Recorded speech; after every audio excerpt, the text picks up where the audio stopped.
All right. I've been listening back to the videos. My desk is right by the air conditioning unit, so it sounds like there's like a typewriter right next to me.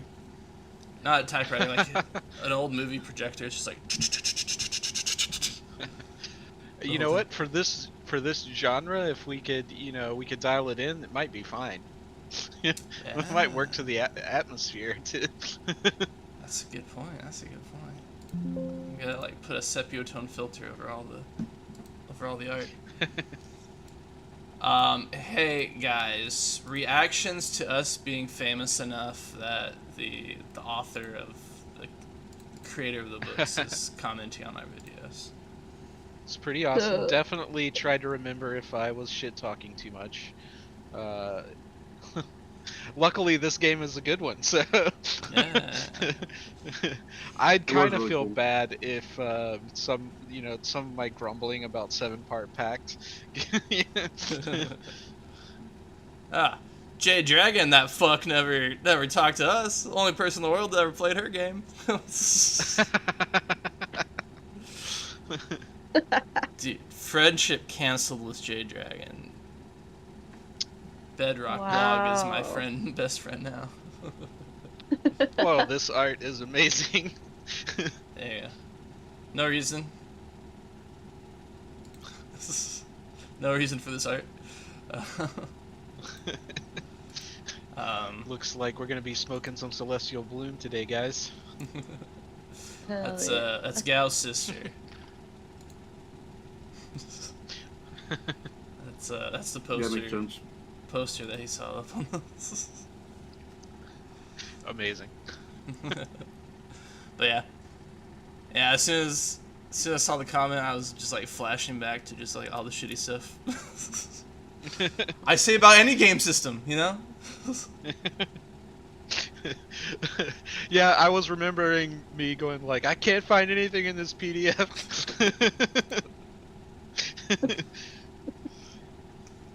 Yeah, I believe last week I said, "Man, this guy's friggin' jerking off butterfly blades." Yes, I did. Yeah, I did. Was like, you're like, what's this guy's thing with butterfly blades? They're the best weapon in the game. They've got everything.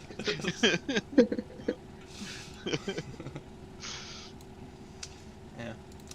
Anywho, that was cool. And he, definitively said that I was right and that DDM was wrong. So. I will say, you were right. I hadn't read the thing fully. Ah! I had read the description. I had read the description and not the mechanics at the top. I see. I see. All right. Who wants to tell us what happened last week? Not me. I did it last week. I will do it. Yes.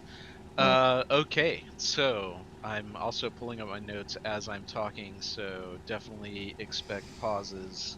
Um, so we started last week with Big Sister leading mysterious guards into the outpost of uh, the almost there long no, Zune Escort Company. There we Mm-hmm. go. We're there.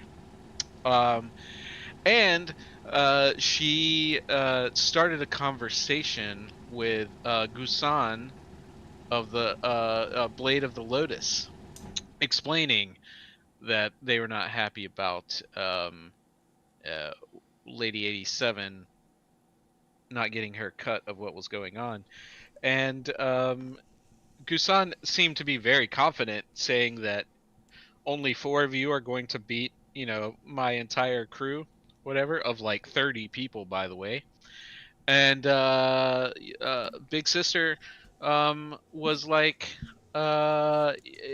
you mean 3? And then she fucking left. And then we found out it was us, and we had to fight all these guys. Um, yeah, so luckily for us, um, names. Panguo decided to take an area effect attack. um, and he was able to move around and get cones in, and pretty much destroyed all of the soldiers single-handedly, almost. Tashi got to momentarily duel both Gusan and her brother, Gudwen, until Gudin was cut down, and Gusan tried to heroically run away, only to get cut down by Mingza with a charge and knife throw. Oh, that was pretty cool. Nice. So after that, we also found out that Mingza is practically invincible so long as there is either tree or wall.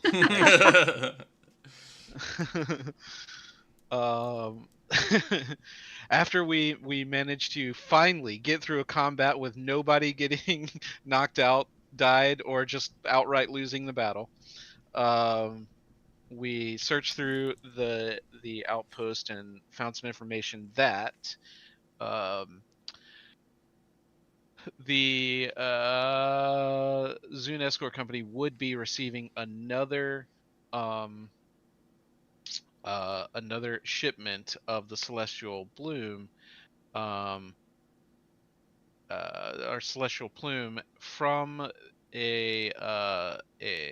another place. Now, I don't think that I wrote this down, but we found out that in order to intercept this in a week, we would have to meet this shipment at River Village, and there was some information that they were getting this from a person, and that person's was named, and we recognized the name, and he seemed to be a very dangerous person, but I didn't write his name down, so yeah.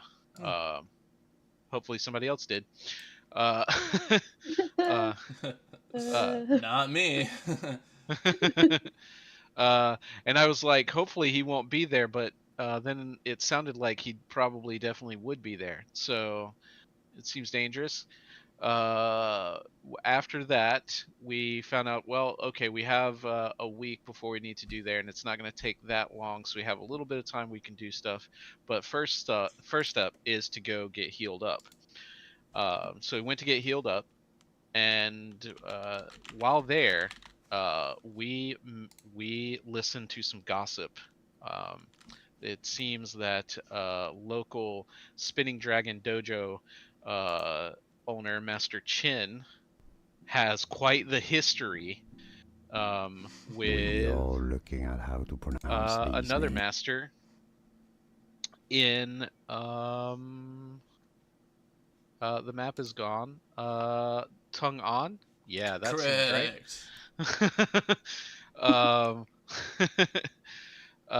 And so we found out that he had a disagreement.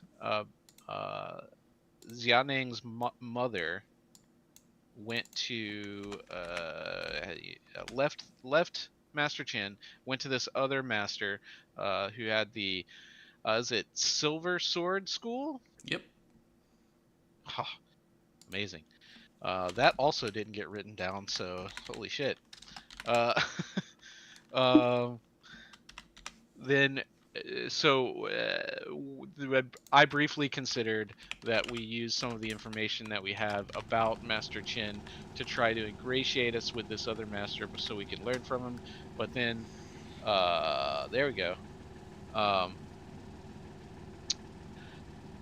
But then I was like, I felt bad, and nobody else really cared about it, so I was like, let's don't do that. But we did go to Tung On. We met at the school. We asked to be trained, and Panguo and I were okay doing work as part of this training. But Mingza was like, nah, I don't really want to sweep the floor. I'm going to just go do my own thing. You guys have a good time. So we spent a couple of days learning. Panguo got sent to the kids class due to a bad roll. But I was able to train with Qian Xiao, and with his mechanical arm and leg, and we also met Song Na, who was there, and which seems to be Xianing's mother. She was kind of cold, but we didn't really figure anything out about that. We learned her techniques, and then we left the school, and Mingza had her own sort of adventure, doing something else. But I don't remember what that was. Mingza, what did you do last week? I explored, and I was greeted by an old friend who had become a constable, number one, and number two, it told Mingza about a case that he was on, and sort of extended his invitation for Mingza to collaborate with him on solving this case, or at least investigating it. And Mingza was like, "Oh yeah, cool. I'm definitely not a criminal, and I definitely don't have two criminal friends. But I do have two friends who might be interested in going on this investigation with us." Nice. And they bonded. They had noodles. It was beautiful. Yeah, spicy I do pork remember that. noodles. Spicy pork. This is why I'm always hungry after we play this game. I think, and then we did agree to help you with that. I think I don't remember if we completely forgot that we had a thing to do in less than a week now, or if we figured out that we could do both of these things. I So, don't think we talked about it, but so it was 2 weeks, Ah. but you are right, and we will discuss that later. Okay, cool. So we didn't resolve that, but maybe there's a conflict there that we have to resolve before we decide what we want to do. That's right. And did Killer number 20, Big Sister, did she tell us that we needed to follow up on the Celestial Plume shipment, or was that us acting on our own initiative? I don't remember if she even knows about that, honestly. That was you guys acting on your own initiative. She knows about it. That was you guys acting on your own initiative, which is what Lady 87 likes to see. Now, before we go too far, I have 2 cards for you. Oh, are these ally cards? Yes, our first ally cards. Amazing. Just as a reminder, if we've got friends with us, you can activate their card to use their effect. To activate the card, it takes your whole turn. So it's an action and a movement. Each card has 4 abilities. There's the entrance, their passive, their active, and their exit. Entrance is what happens when they come in. Passive is always active. Active can only be used once they're in the scene. And exit makes them go away.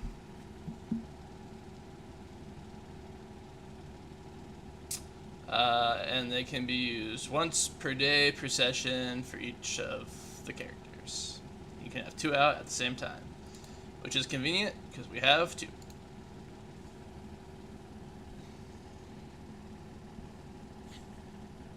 heck yeah. Oh my god, I'm obsessed. I'm reading through it and just filled with joy. I really love Kieran. I think I do not. Okay, so his active split personality thing. Mhm. Am I supposed to see what his what his other stuff does? You gotta pay to play. Ah, okay.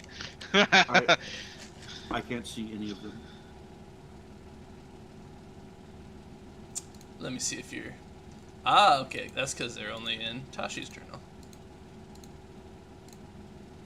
How about now? Let's go. Oh yeah, and this is only in Lotus's journal. How about now? Let's go. Okay. Yes, I can see them.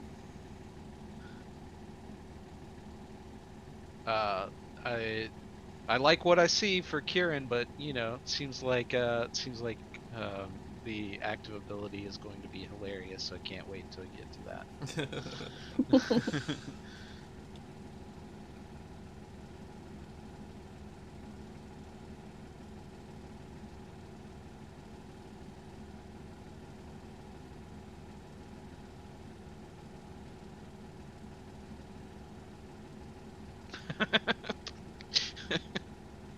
Spirit Gold.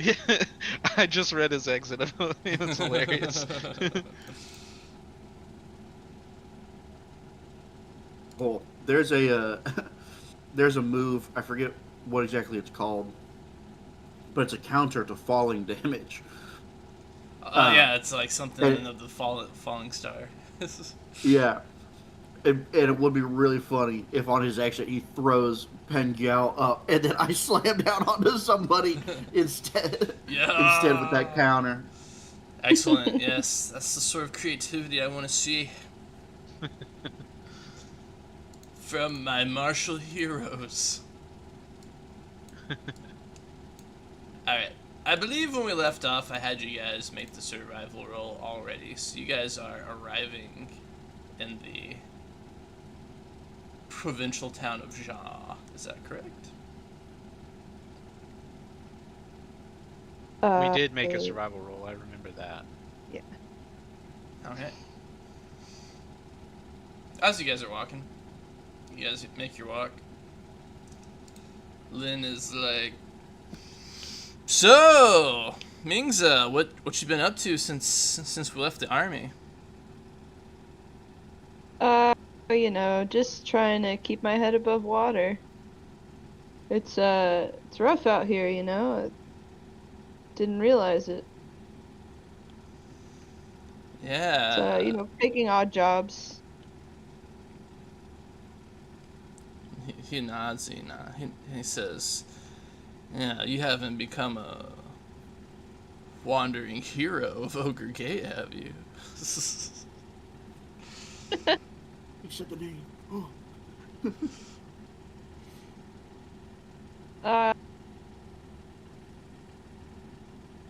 I'm flattered.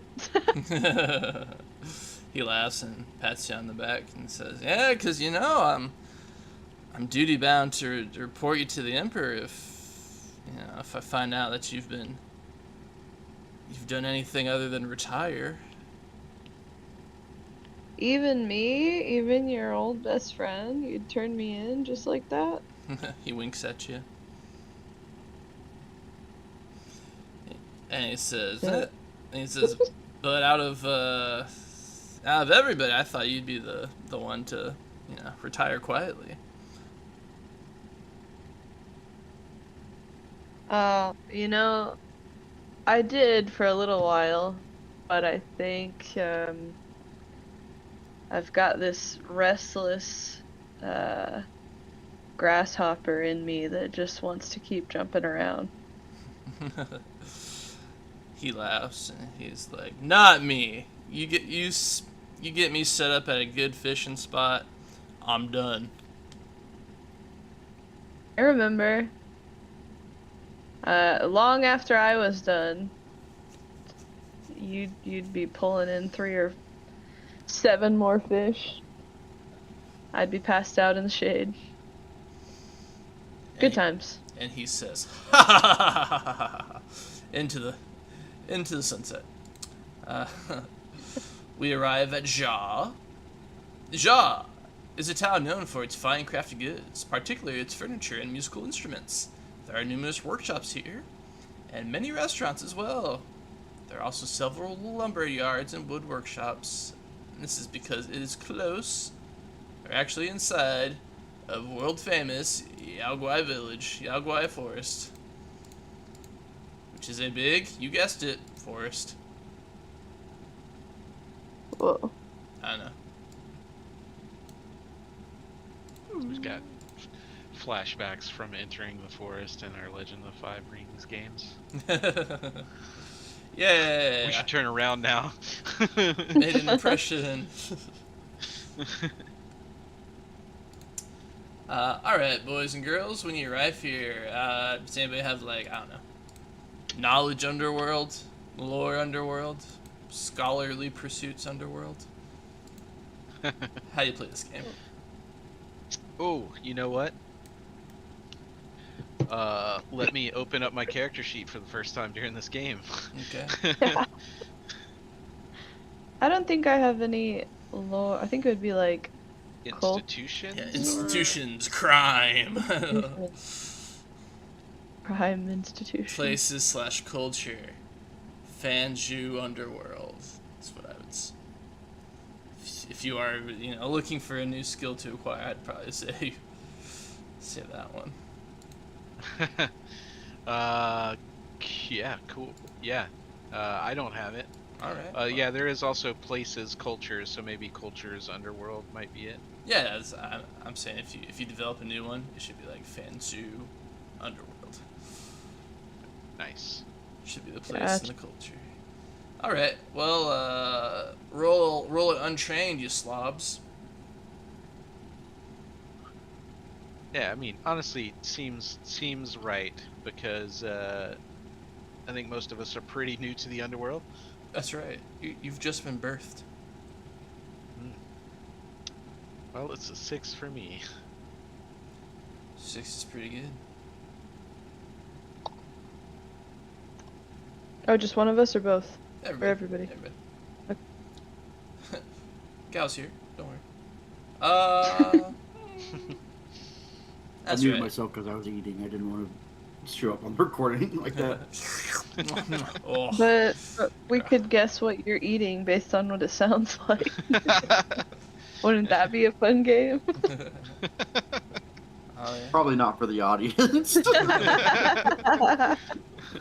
Listen, we're subscribed to a channel called Glory Hole Dogs.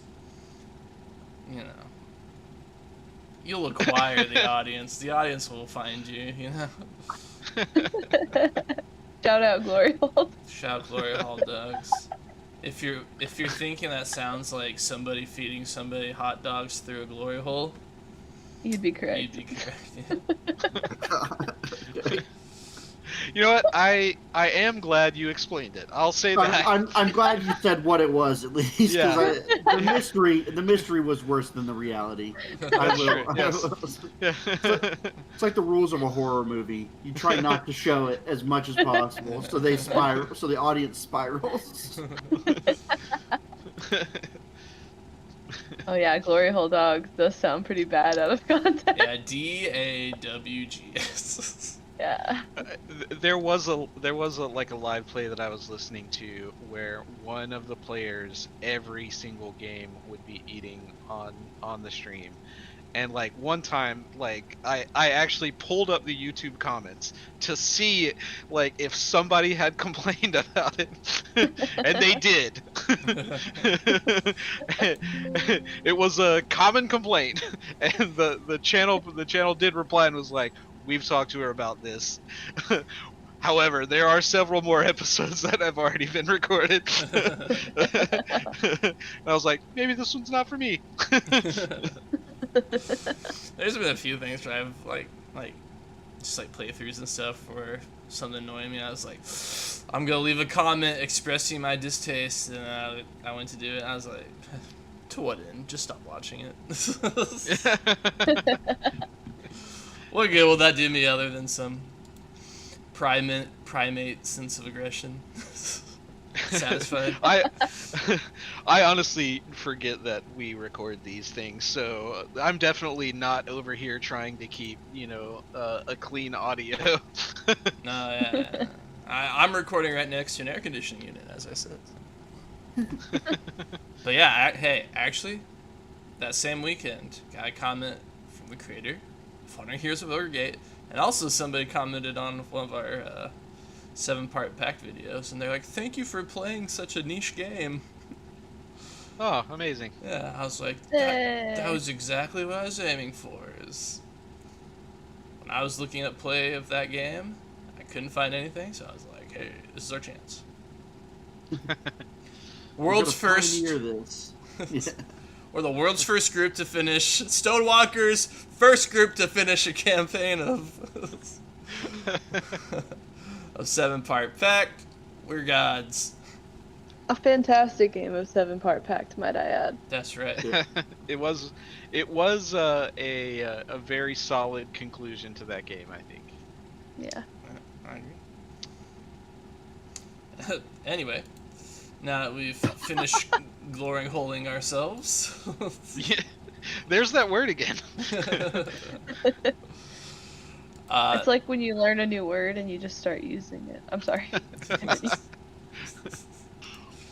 Have you guys, one more digression, have you guys ever seen the movie John Dies at the End? Nope. Okay. There's a scene, it's kind of like a surreal movie, but there's a scene where this like guy that's clearly a different dimensional being inside a human body. He's like, "Did you know if you've heard a new word, there's a 90% chance to hear it again within 1 week of hearing it?" And the guy's like, "Huh." And a few minutes later, the main character like draws a gun on this guy and holds it to his head. And he's like, "Have you ever heard the human phrase, 'I want to shoot you in the head so bad it makes my dick hard'?" And the guy's like, "I have not." He's like, "Well, keep driving. You might live long enough to hear it a second time."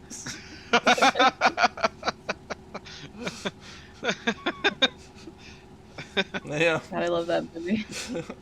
Yeah. John Dies at the End. Great movie, great book. Recommend.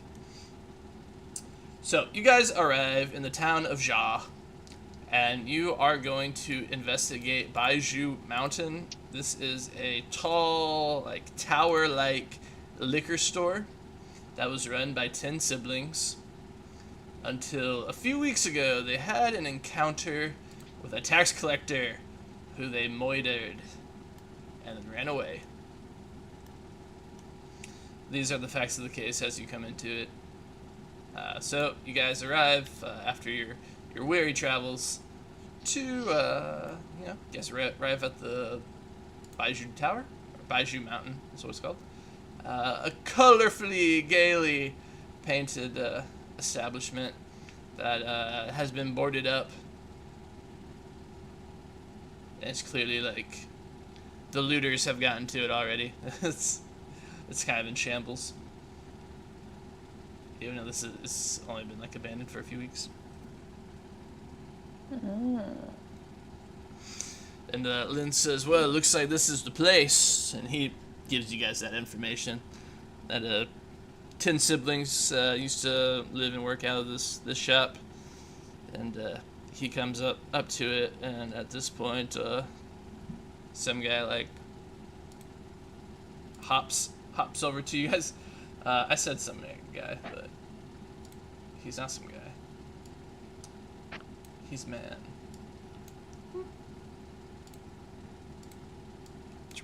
This guy. Aliens. He's definitely got the gesture and the face expression to go with that meme. That is so funny.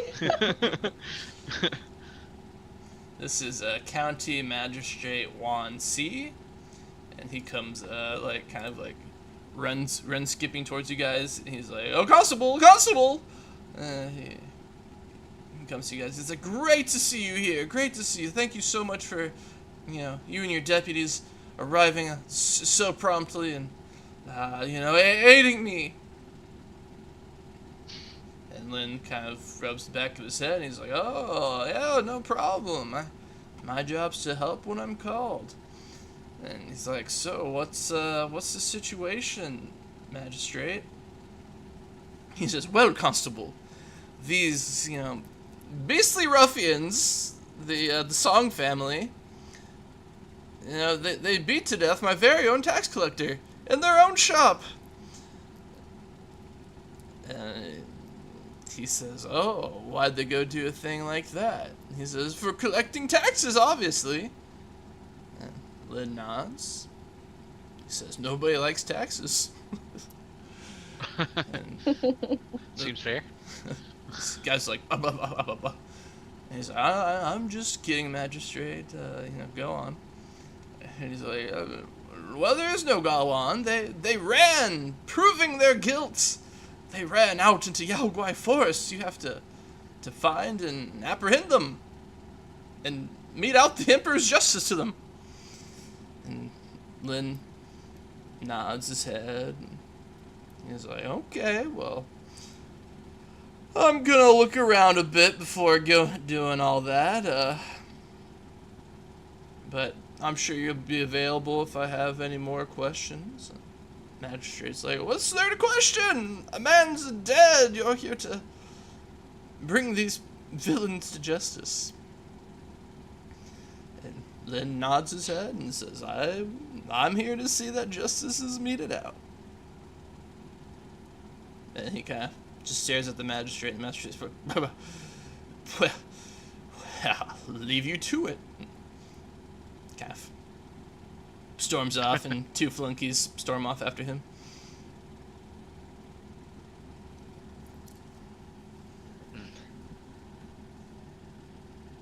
Len looks at you guys and says, nice fellow. Still tightly wound. I suppose under the circumstances it does make sense. And at this point, Lynn will go over to the boarded up tower and kind of pry the boards off the door. And at this point, you guys can, the camera enters into your brains, and you guys your controllers work now, and you can play the game. Moves back to first person. Yeah.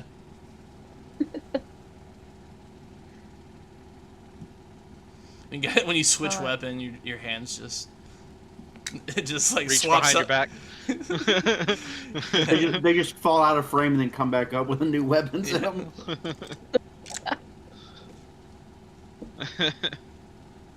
I'd like to do some investigating and walk around and sort of look at the outside of the building. Okay. I want to do that too. I think the first thing I'm going to say is this building has an air conditioner. Shush, shush, shush, shush, shush, shush. Just kidding. Well, you see, wuxia is both an ancient genre and a modern genre. Some AI models may get confused.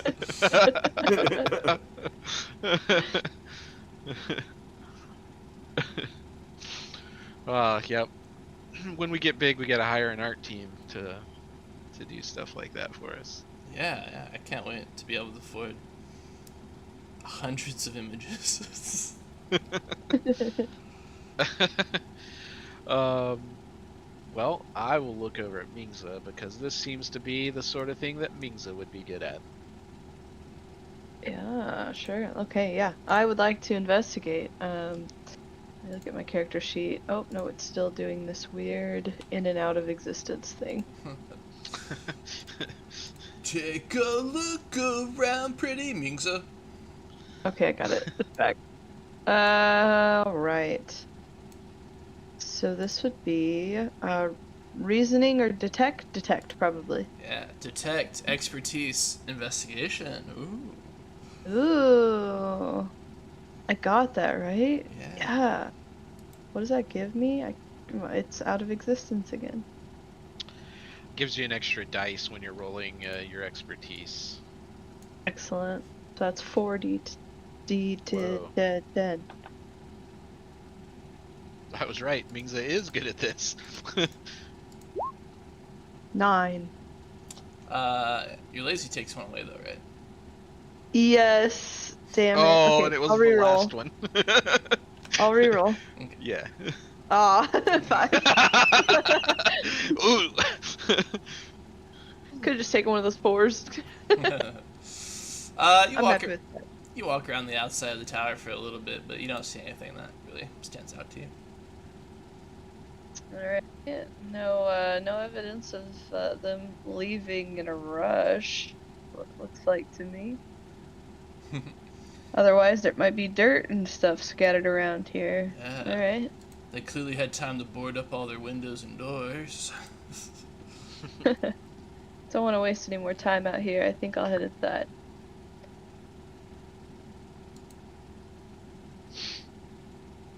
All right. You I'll wait out. Just I was gonna wait say, outside I'll the wait door. outside. So yeah, let Kieran smoke a cigarette. Before we head in. Oh, oh, wow. That's it. You mean his pipe, right? Yes, a pipe. I forgot that we swapped that out. Forgot that our ridiculous addition to the campaign of dogs smoking, we made it a pipe. All right. So you head into the store. You can see it's kind of like a Willy Wonka-esque inside. It's like the inside of the liquor store itself is like a 3-story. It's like a really nice Barnes and Noble or something. There's, it's 3 stories, but it's like hollow on the inside. So you look up, and you're like, wow, and there's like a statue of a god of some sort, like posed in the middle of it. And when the shop was running, it was like spitting alcohol into a fountain. And then there's like Whoa. 3 floors that were all terraced that had different drinks and like little kiosks that the family worked at, man. But So opulent. yeah, but that's all gone. The fountain's dry. All the liquor has been taken from the walls and everything, and homeless people around the city lay dead in the gutter. Oh god. Place is bad news, I can tell already. It's a harsh world. Crouching tigers, hidden dragon. Jung-hoo. They're having a killer party in the woods for sure. The hidden dragon is alcoholism. Yes. Damn, ain't that the truth? I was listening to a podcast and they were talking.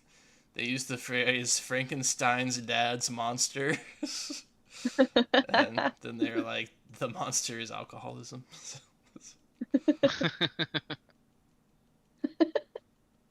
Excellent drunken master gift. Yeah.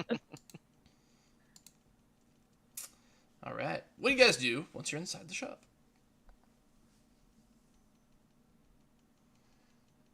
There's nobody in here besides us, right? Besides us.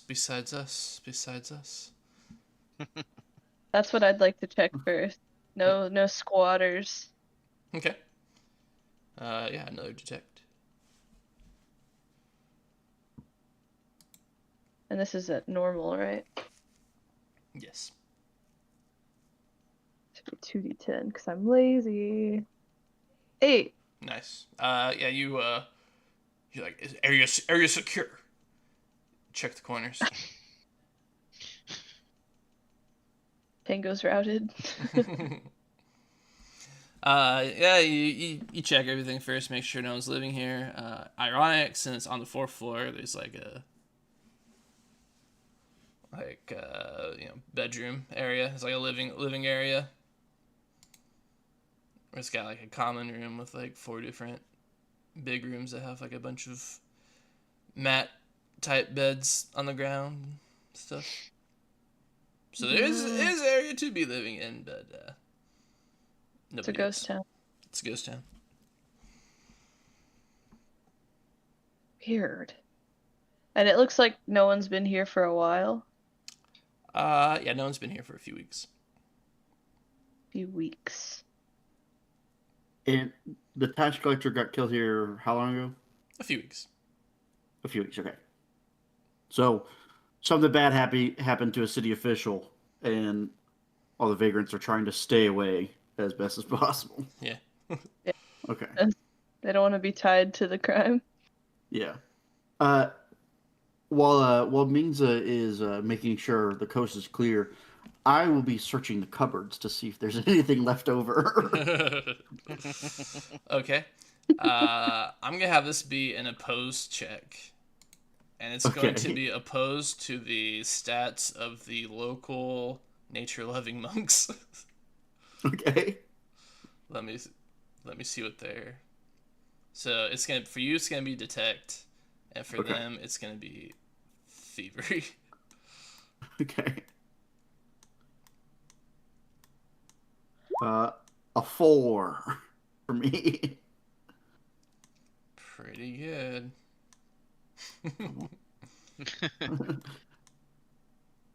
Maybe they're bad thieves. Maybe they're bad thieves. 3d10, not looking good. Oh no. It can still, there's Oh, gotta be a Perfect success. There's gotta be a bag of chips in here somewhere. Come on. Not since the Grinch robbed Whoville has such a complete theft been accomplished. Excellent. That was excellent. Give yourself a hero point. Yeah. I was like, oh, we're in like kind of a convenience store kind of thing. Like, there's was clearly food and opulence here. I'm like, there's food in here somewhere.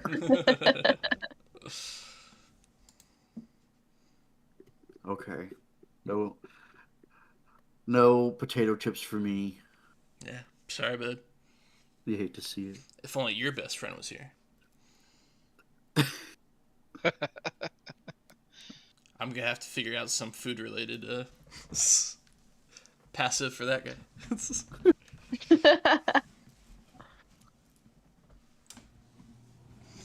What you really need to do is find the character that has a shard blade. You know, that was pretty good. Yeah, Yeah. that'll really help us out.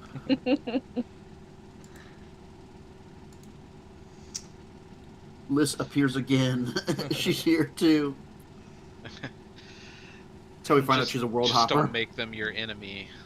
That doesn't go as well.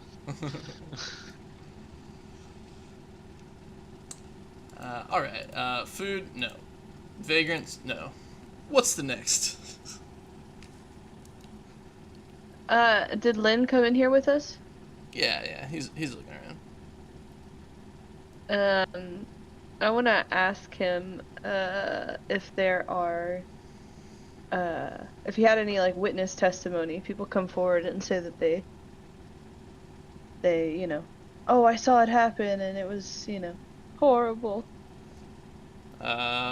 He's nobody.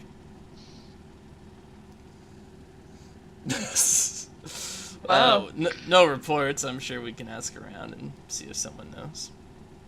Oh, okay. Well, we'll do that when we leave here. I'm just curious on the front end. Yeah. Maybe now,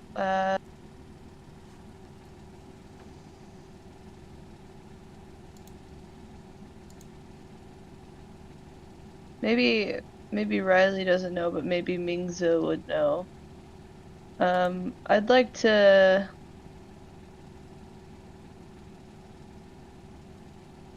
if the room looks like disorderly, could I use like reasoning to try and like figure out how it happened? Order of events? Trying to go Sherlock right now. Yeah, sure.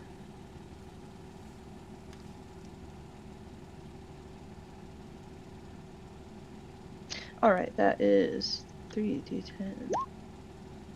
8. Okay. So you look around for clues this time, and not homeless people. and you like manage to like find their ledger for the business. And first of all, these kids don't know how to handle money. That that sake fountain's just draining the coffers. I had a feeling. But you can see that they clearly already paid their taxes like at the start of the season. Oh. So this wasn't over taxes then? Yeah. Well, actually, you're like, So you look at the previous year's taxes, and you can see they've been paying taxes twice a year, like twice a season.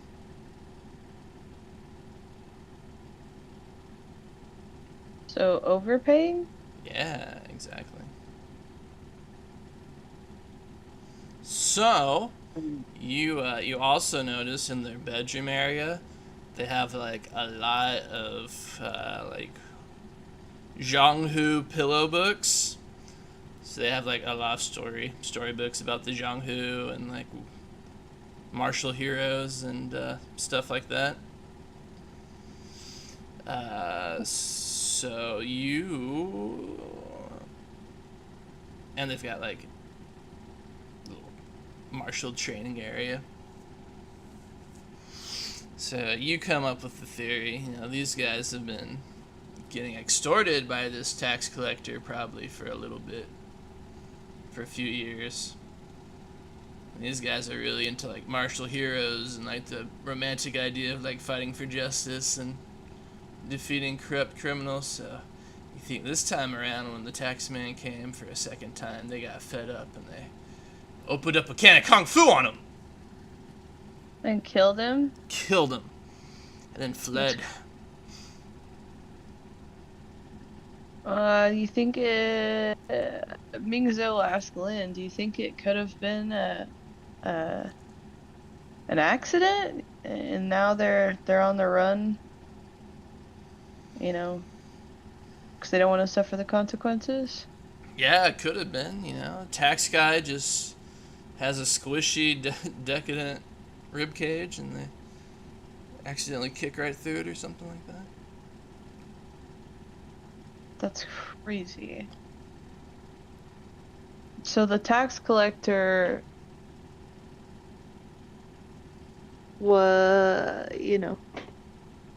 has to report to somebody, right?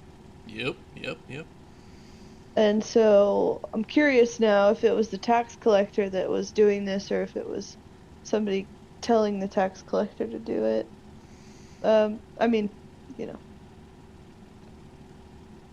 That sort of irrelevant to our case at this point, maybe.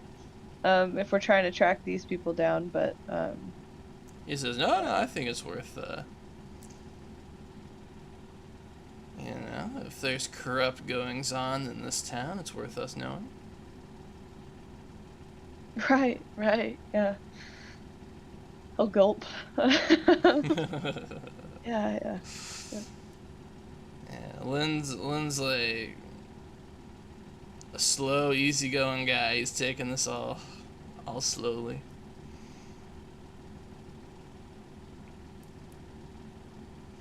And he'll walk outside to where Tashi is. And, he'll say, "Let's talk to another business around here." And oh, hey, great timing. Let's talk to another business around here and see if they've had what they think of the situation. Sure. Sounds good. All right. And Put that pipe out, Kieran. We got work to do. Oh, he takes his paw, licks it. Great callback. Great. Yeah, and you can see across the street, or there's signs for you've heard tale of that there's a place called the Chrysanthemum Rabbit, which is a local restaurant that is well regarded. You guys think about heading over there? Yeah. Cool. Okay. Yeah, it's a crowded place. There's a lot of people there that are excited to be there. It smells great. You guys recognize like a few minor names of the wuxia world. Nobody of note, but you're like, oh hey, man, this is kind of like a hole in the wall place for people like us. How does the food smell? Amazing. Their signature dish, if you're brave enough, is the chrysanthemum rabbit, 200 spades. Oh. It's famous around like the a- world. A tenth of your starting money right there. Yeah. it's so much. So, if you're a little chintzy, can't afford that, you can get the rabbit entombed in splendor, 120 spades, or the green feathered stew, 80 spades. I mean, it's pretty high prices, but you gotta figure they've got a lot of lamps to pay for. Yeah. The cost of oil for this place just Yeah. must be ridiculous. Yeah.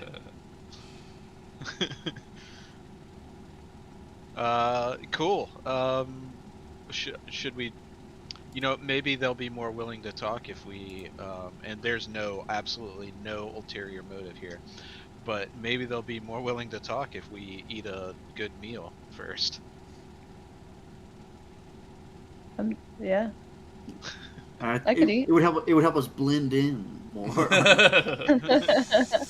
We're not the people that showed up and started asking questions.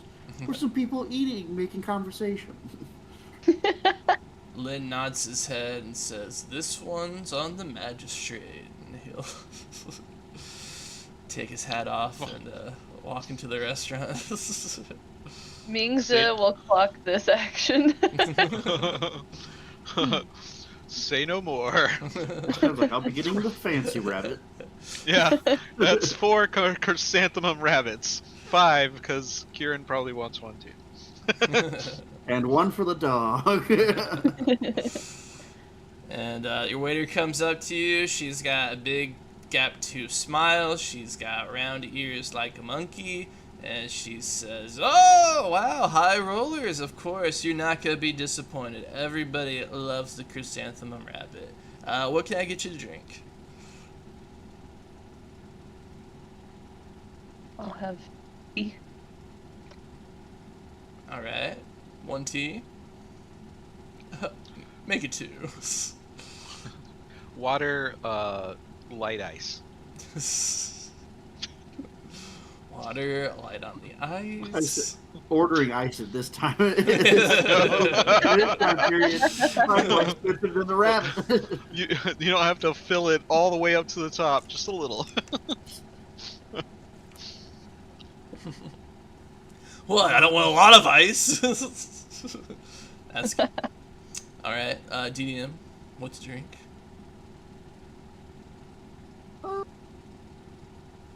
I will have a beer that they have available. All right, you got it. Be right back. My name's Ni Ping. If you need anything, just give us a call. She'll Needing. wander off. Wait. Oh, yes. Hold on. No. Ni Ping is the former Apprentice. student of Zamashu, right?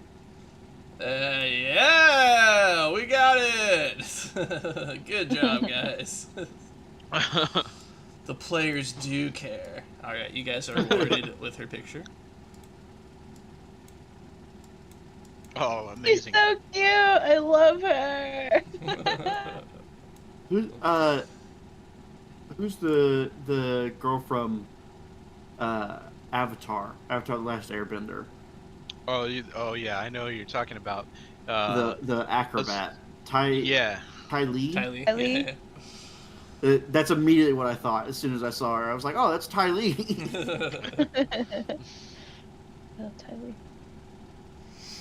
Yeah. So she'll see you guys be like, "Oh, wait." And she'll be like, "Oh, something else?" Um, listen, and we completely understand, and we have no intention of giving you away. But you wouldn't happen to know a Master Zemashu, would you? Yeah, she goes, ah. She says, from Tong on, yeah, I know him.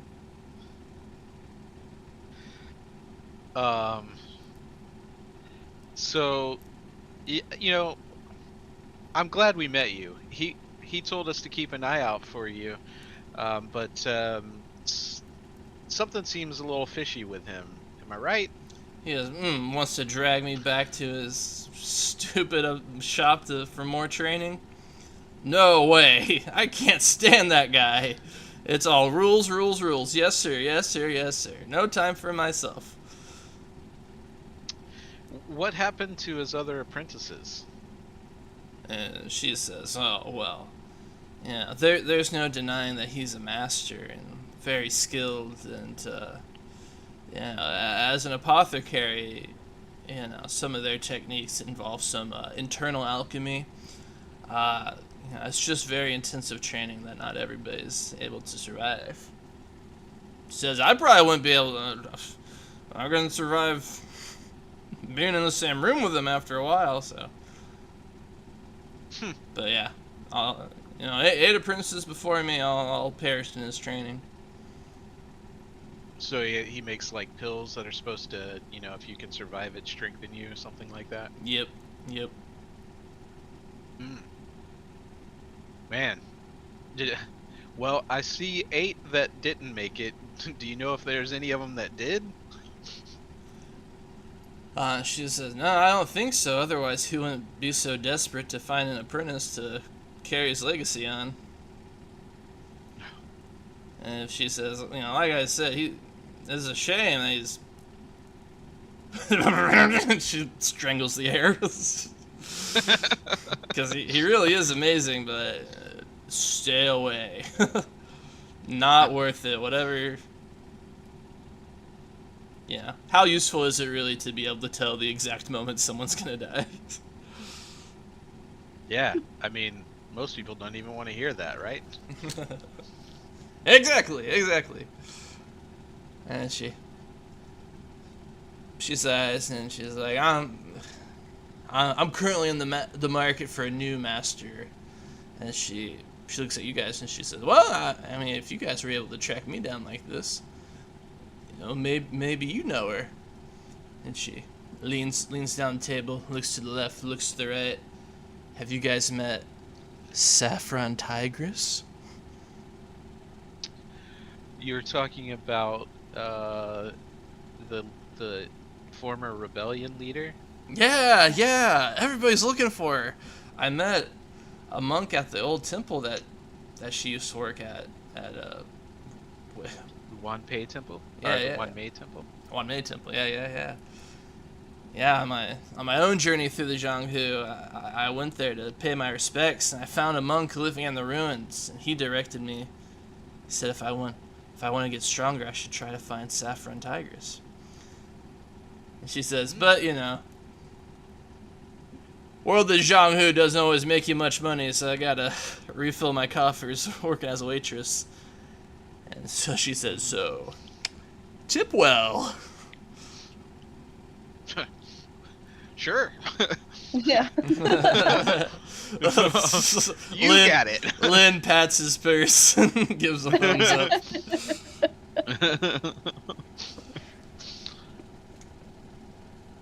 You know what? Just if you find her, remember that remember who tipped you well, because I'm sure some of us here wouldn't mind having a conversation with her. Yeah, I bet. Yeah. She says, hey, Sima Sao, he wasn't like, bring her to me, was he? I think he just wanted us to let him know if and where we found you, but we were a little sketched out by him, so.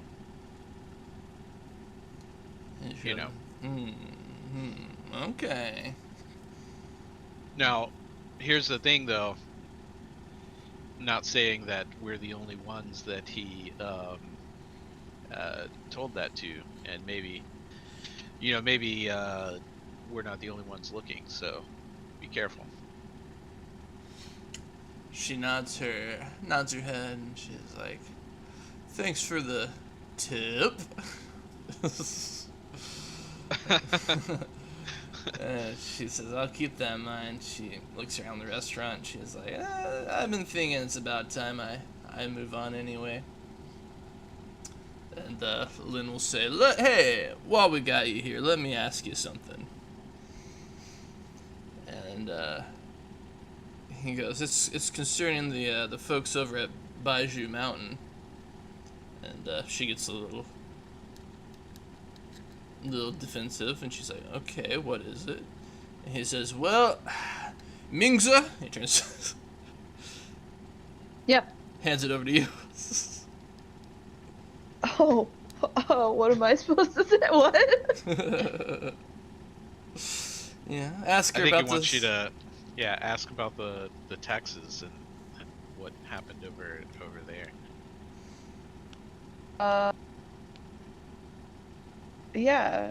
Um, I tell her. No, you're asking her of things over. Oh, okay, okay. I thought you were asking me to like regale her on what we know. No, That's sorry. like, yeah. So you know what? I mean, I'm sure everybody does at this point. You know what happened over there. Yeah. Um, did did it affect business? Have you heard people talking around here? It's kind of crazy, you know? It's definitely got the magistrates all in a tizzy, if you will. She says, "Yeah, I bet." She says, "But nope, hasn't affected the business around here much." Has anybody been talking about it? Uh, she says, I guess she's a little bit more open to you guys since you told her that her crazy old master's trying to find her. She's like, yeah, that bastard tax collector was draining all the shops dry. As far as anybody in Jaw's concerned, those kids are heroes. I see. Yeah, I mean, it's tough to, try your hardest to, excel, overcome, and for especially somebody working for the magistrates, it's really hard to see them come and try and exploit you after all the hard work you've put in. Probably make someone pretty mad. Did you know them personally? Yeah, I went to their shops plenty of times, and they came to here plenty of times. So yeah, we're pretty close knit cities. We're not that big. Has anybody ever complained to the magistrate about being, extorted for double the amount of taxes? And she looks a little nervous, and she's like, "I'm sure somebody has." And I mean, I know you haven't been in town long. You're probably just passing through, but what happened? Did the magistrate take it seriously? Did something happen to the people complaining, or? And she says, "As far as I know, he never took it seriously. I don't think he's hurt anybody that reported it, but nothing's been done until those kids got him."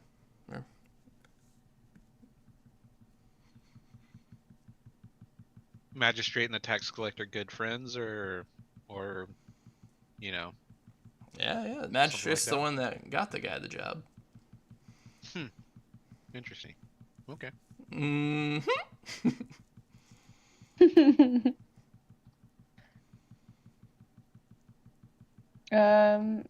Did they live around here? Yeah, they lived in their shop. Just in their shop? Yeah. Yeah. When we were there, did it seem like belongings were missing or like everything was just left behind? No, they like packed up a lot of their stuff and before leaving. Gotcha.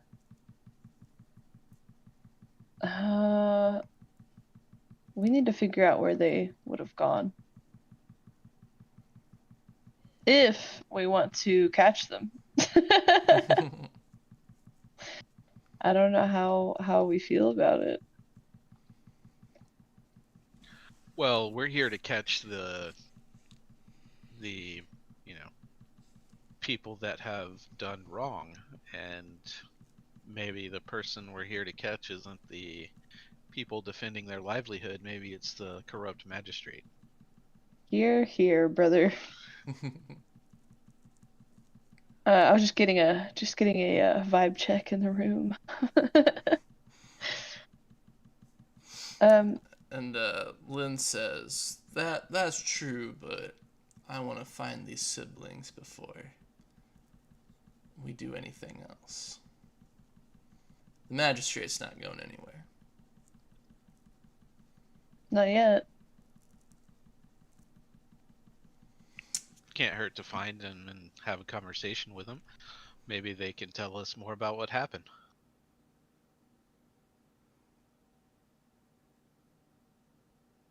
Yeah, exactly. So at this point, the chrysanthemum rabbit comes in.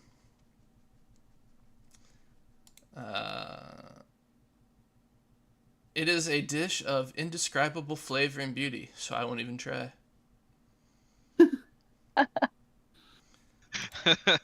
The book just lets you off the hook like that, huh? Yeah, that's tight. But you guys are like, wow. We just cut to, oh yeah, okay. Niping comes in. She has the silver dish. She like takes it off, and it's just like in Pulp Fiction, just shows you guys with like a golden glow on your face. And then it cuts to the four of you just around the table with big bellies, picking your teeth with toothpicks. And you guys are like, wow, that was... And you're like, yeah. And he's like, the flavor was so... Yeah. And it's like, oh. And it was just... The smell of it just reminds me of... Yeah. And the presentation. Wow, where do they even get dry ice?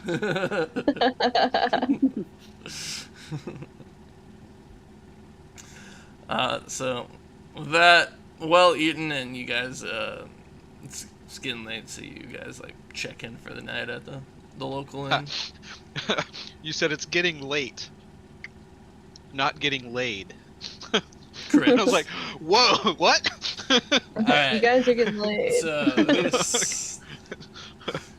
I knew that $200 was too much for one dish. It's like the secret menu. Yeah, Niping's getting a good tip. 4 of them. You guys all high five at the same time. Yes. Jeez. Yeah. Jesus. You guys disgust me.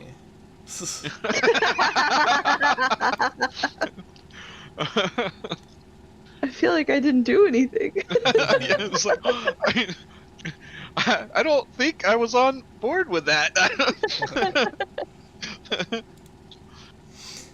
Sleepover, boys Sleepover. edition. Woo! And you guys wake up in the morning. And, hey, remember when we foreshadowed making a decision? It's decision-making time. Oh shit. Uh, I hate this part. So, you guys, if you leave now, you can still make it to River Village in time to talk to the Celestial Plume Masters when the shipment comes in. But you have to leave right now. Split the party? I'm down. Wow, wasn't prepared for that.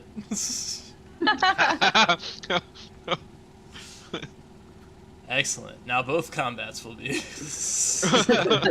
unbearable.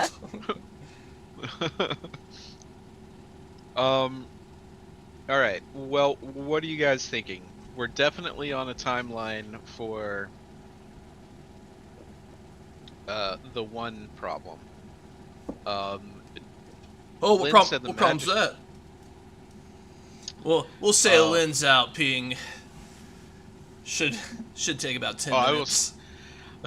That's pretty good because I was about to do that thing where I get myself into a conversation that my stat sheet can't support. Because I was ready. I was gonna be like, oh, we found, we heard about some drug dealers, and we're gonna go fuck them up. No, I'd say, well, Lynn said that the magistrate isn't going anywhere, but we don't know, if these kids are gonna just stay hiding out in the woods, or maybe their whole plan is to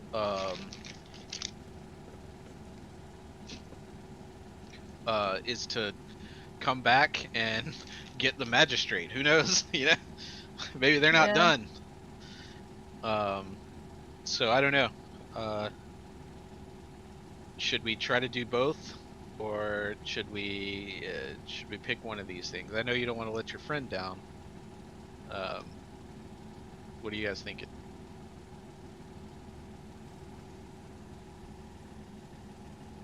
I, Sorry, go ahead. I think so.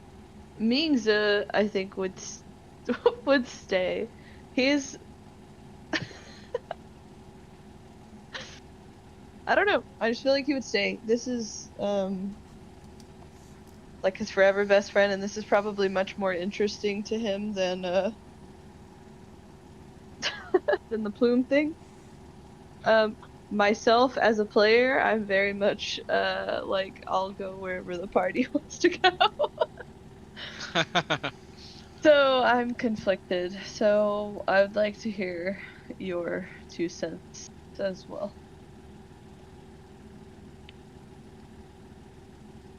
Everyone. Well, I think if I had to choose, I would say I don't want to disappoint Lady 87 because she's likely to start carving us up, or at least me. So if I had to pick, I would say I would like to try to go deal with this celestial plume situation because it is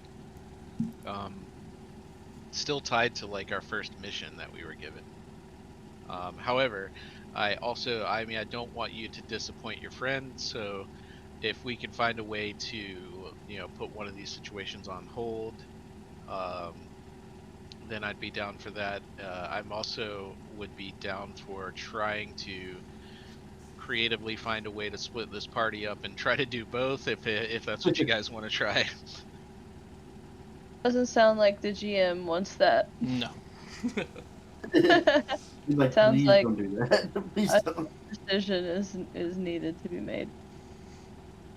I thought so too, but Don't worry about Mingze disappointing his friend. I can roleplay that, and it doesn't hurt me. So I'm chill with that.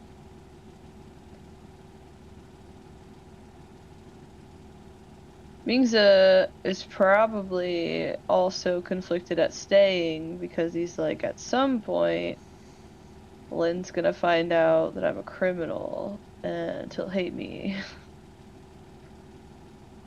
For being a criminal, and 2, for lying to him. So he's probably like, I probably ought to book it. So I can roleplay that if that's what y'all want to do. If y'all want to go pursue the celestial plume.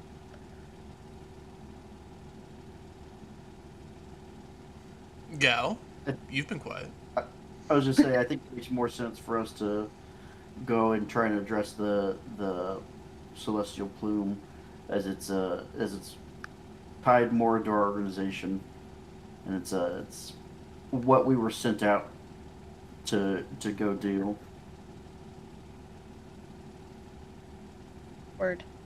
Okay. But Kieran's abilities would be so good for the the forest mission. Oh, believe me, I was already planning. I was like, oh man, if we have to go tracking in the forest, we got a secret weapon. Love it. All right. Then Mingza, I'll let you break the news. All right. I'll hopefully not while he's peeing. I will approach Lynn. All right. 9 minutes pass and he comes back in. Water level of the creek haven't risen. Hey, bud. I have some news. We have to skip town, unfortunately. What? Why? So this other job that I was on, I thought we had some downtime, but it turns out, we have to go and, commit our services. So I'm sorry, but I can't stick around for this one. He goes, oh, okay. Yeah, no problem. He said, but, whatever this other job is, I'm trying to get the prefect to, get his eyes on you. What do you mean? This is a guy that I think you really want to be working for. What's so great about him? What do you like about him? I've always trusted your opinion of people. He's just a great man, and he's got some really good ideas for how to help the Empire. Yeah, not like your dad at all, I'll say. Right. Well, is he things you are? Merciful, kind, Oh yeah. and handsome to boot? Oh yeah. Very handsome. He said, but yeah, there'll be other opportunities. I understand. A man has to honor his obligations. Right. I feel bad for having split my my time between the two and not able to fully commit. So consider this my sincere apology and lesson learned.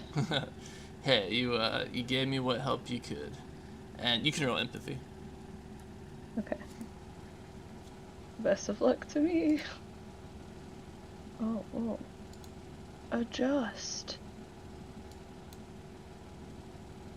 This character sheet is just blinking in and out. I was No, gonna it's- say that you shouldn't have to deduct one for lazy but on empathy, but then I realized how difficult it is to actually interact with people, and I was like, nope, actually makes sense. No. I don't have to deduct one from that for empathy. Okay. Or for lazy. Lazy only affects speed and detect. He's so lazy, he does not move fast and doesn't typically concern himself with what's... He's the one dozing in the corner for everything. Yeah. But, things can gain his interest and help push through the laziness. In this instance, I am going to roll empathy. I also do not have any, so I'm gonna roll on three. Oh boy. 6. 4. 4. Oh, 4. Sorry, I did the opposite. All right. This is one of the things that I actually want you to know. So why did I make you roll? You can. He lets you off the hook, but you can tell he's actually relieved that you're leaving. Oh. And you have a wounded moment where you're like, he's keeping secrets from me. He's relieved I'm leaving. Those poor kids. Wow. Well, yeah. Mingza will feel the wound, but also it's sort of bittersweet 'cause he's like, good.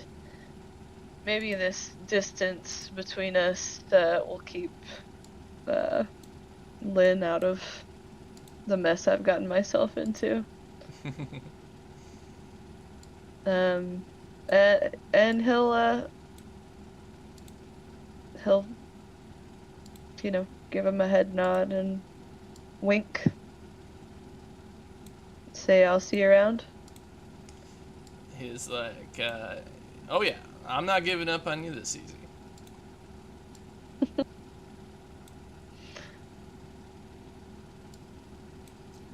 And with that, you join up with Tashi and Gao, and you guys are out of there. Alright, back on the road. Back on the Just road like- with the boys. You road boys. On the road.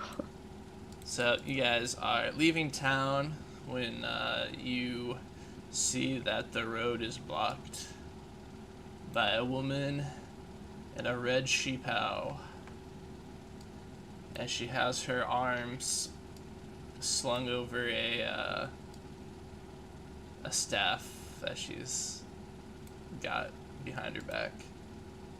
So you know that thing where you've got like a broom behind your neck and then you've got your two arms like resting over it? Yeah. Yeah, Classic pose. that thing.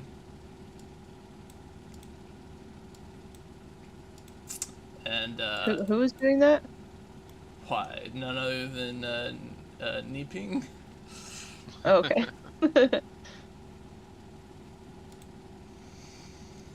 And she says, hey, let's fight. Crazy. I'll just say it. Any particular reason? Did we not tip enough, or She it's says, just, she says, we're friends of the Zhonghu now. It's totally right that we test our strength against each other. Oh, okay, makes sense. You want to fight somebody in particular, or are you confident enough that you're wanting to take us all three on? She holds her staff up over her head and she says, don't worry, I've got staff enough for the three of you. And then she like jerks her arms and she reveals to have a three section staff. No.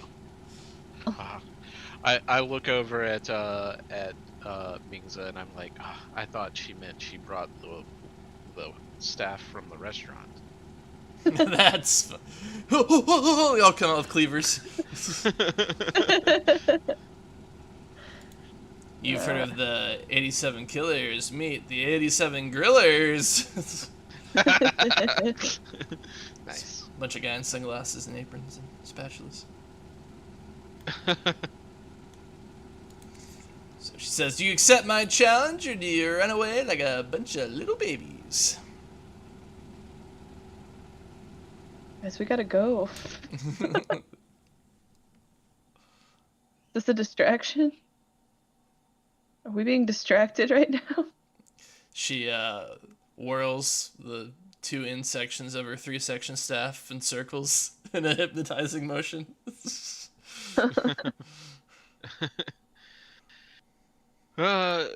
Okay. I guess we're doing this. Wait, what? We're gonna be late for. It's like a 2-minute fight. Okay. This is like a week. This is like a 3-day travel. I think we can spare a couple of minutes. Wasn't sure if this was another tactic of our GM to. Get us back on the right adventure. No. It's just No, to derail. Away with you, away! The only cure to my staff's poison is found in the Yaogwai forest.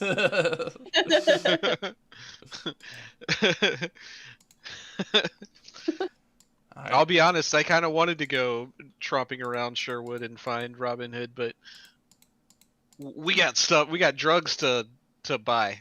Yeah, we got drugs to deal, man. Oh, sweet. She goes, yeah! She jumps in the air and claps her heels together. She says, let's do it. And, hey, I'll say it. Let's not kill each other, huh? Deal. I assumed. And what We'll does see. assuming do? You guys want to knock each other out? You guys want to get out on a wound? What are we feeling? She's jumping from heel to heel. Balls to her feet, rather. Ball to ball. I don't know.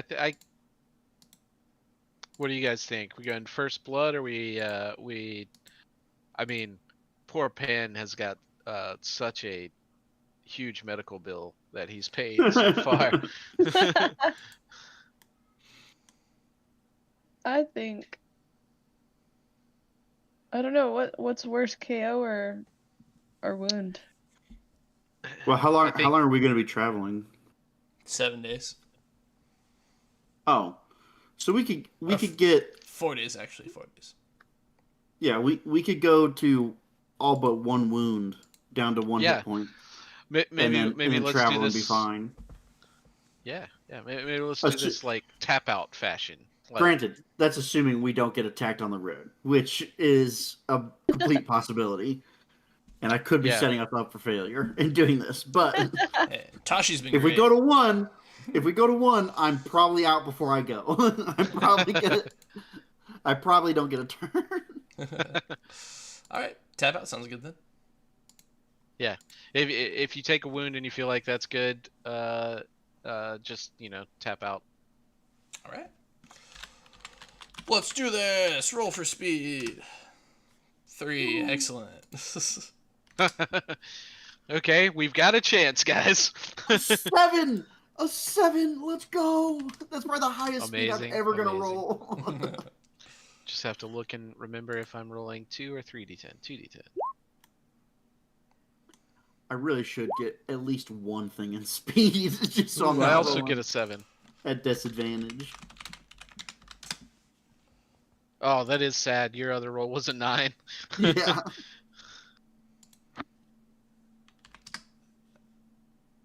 Mingsa at a 4. All right. Everybody goes before her. Tashi will lead us off. Okay. Is this map is not a distance calibrated map, huh? No, but we'll just do the distance they say. Okay. So she's not quite, I don't think, within one move for me with my 1 speed. Yeah, she's like about 6 feet away from me, or if we're going by tile sizes, she's about 5 feet away from being a single move. So, interesting. What actions do we have other than attack? Let me, I guess, look. Well, at the risk what we of opening up the book, so your speed is 30 plus 1 for each speed rank, so you should be able to move 40 feet, which I'm showing reaches her. Oh, for each that's level. great. That's great. I was wrong. I was thinking that I calculated my speed as 30 feet last time, so I didn't actually look again. So cool. I'll run up and attack then. I'll be the first guy to find out how good she is at kicking our ass. And also, I'm quick. I get to roll an extra D10 for damage should I succeed on this attack. Okay. Okay. So I do have to open up the book again though, because I've got to figure out what my new skill does. There we go. Remember how I said how many times my my power went out this week? That's why nothing is open. No. Okay. Let's see. Biting blade.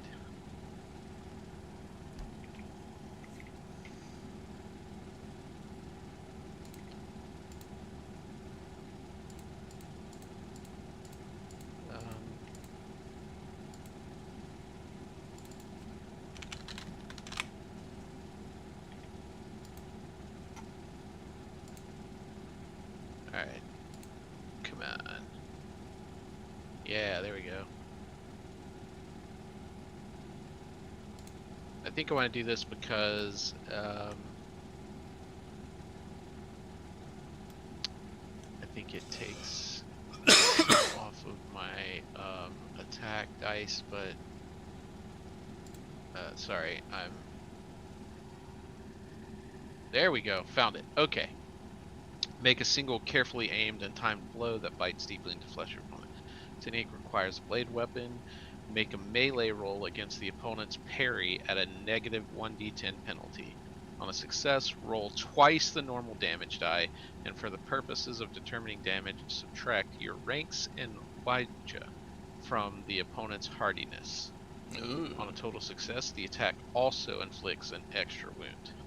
Alright. Okay, so normally I roll at 5d10 because I have 3 ranks in this skill plus expertise plus accuracy. So I'm going to do 4d10. But I will remind you that the soft lock on damage is 60-10. Okay. If that affects your math any. Yeah, that would still be more than what I normally would roll, because that my normal roll on damage is muscle plus 1d10, I think. Yep. Plus another one for speed. Yes, yeah, for the quick. So I have 2 muscle, 3, 4. Yeah, so it'd give me an extra 2 damage dice. Okay. Cool. Okay, so here comes the roll. 4d10. Oh, Nice. full success. Okay. Amazing. Okay, so then I'm rolling 6d10 damage dice. Alright. Go ahead. And she gets -2 to her hardiness for this. Yes, and extra wound because of full success. Alright. You do 2 wounds then. Sweet. Nice. All right. Now, hopefully, she doesn't get to hit me back. Alright. Over to Gao. Let's go. I will. I think I'm just gonna run up and. Oh, can I even get there?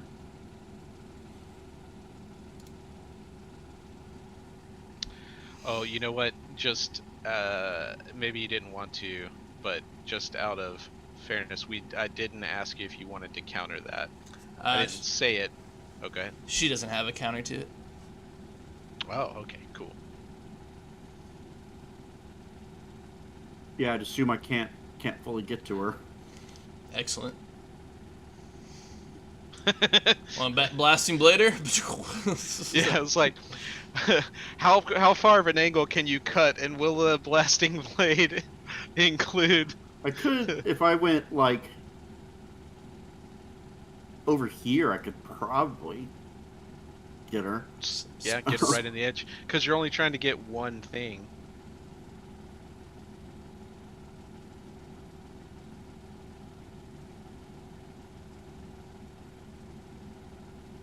Yeah. Do you think I could get her with blasting blade from here? Yeah, sounds good to me. Sick. Okay. So it'd be a heavy melee attack against her evade. Okay. Right? Yes. Any melee against evade. Okay. So 3d10.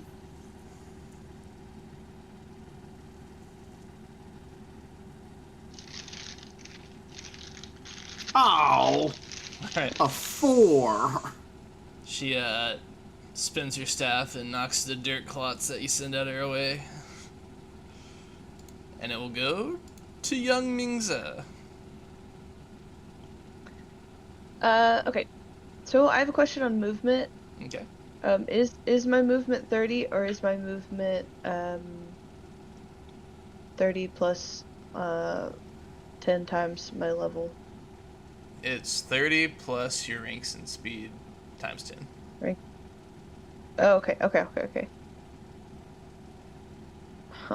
That's so much, actually.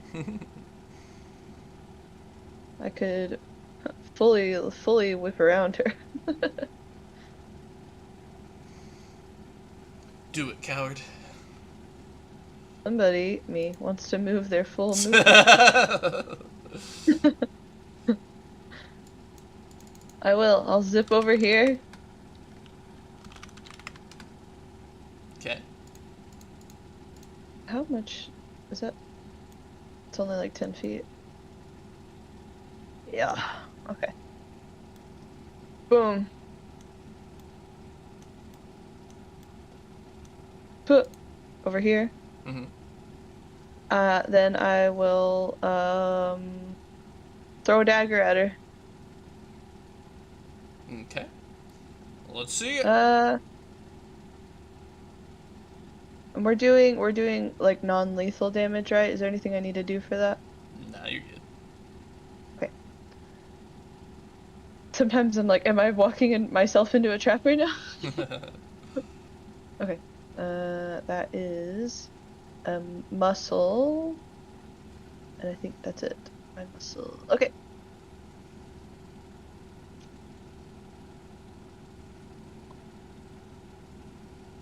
Oh god, I almost did 1D 110. Be insane. Wouldn't you be rolling attack first? Wouldn't it be like light melee if it's your... Oh, that's right. Yeah, for the throwing Yes, knife. light melee, and plus accuracy if there is any for daggers? I don't think there is. I don't think there was. I have the stats on here, but I don't. Everybody Nope. should have picked butterfly swords. Okay, so that's actually okay. 3d10. Yeah, muscle was damage. I was getting it mixed up. 7. Alright, roll damage. 1d10. Okay.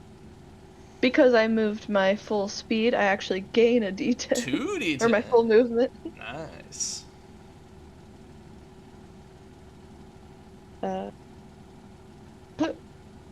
Alright, she takes a wound. Hell yeah. Alright. 3 wounds before she gets to do anything. Not a good look. She's gonna cathartically strike at Tashi. Okay. I'll try to whirling dodge if she hits me. Okay. She spins her staff. She says, "Let me show you my own style I came up with." And she says, "Staff, staff takes owl's beak." And then she strikes you with her staff. Oh no, my nose. Whoa! That's a lot of D10s for an attack. I also yeah. did a double take. I was like, she can do what? So I'd have to roll a 10 on a 2d10. Mhm.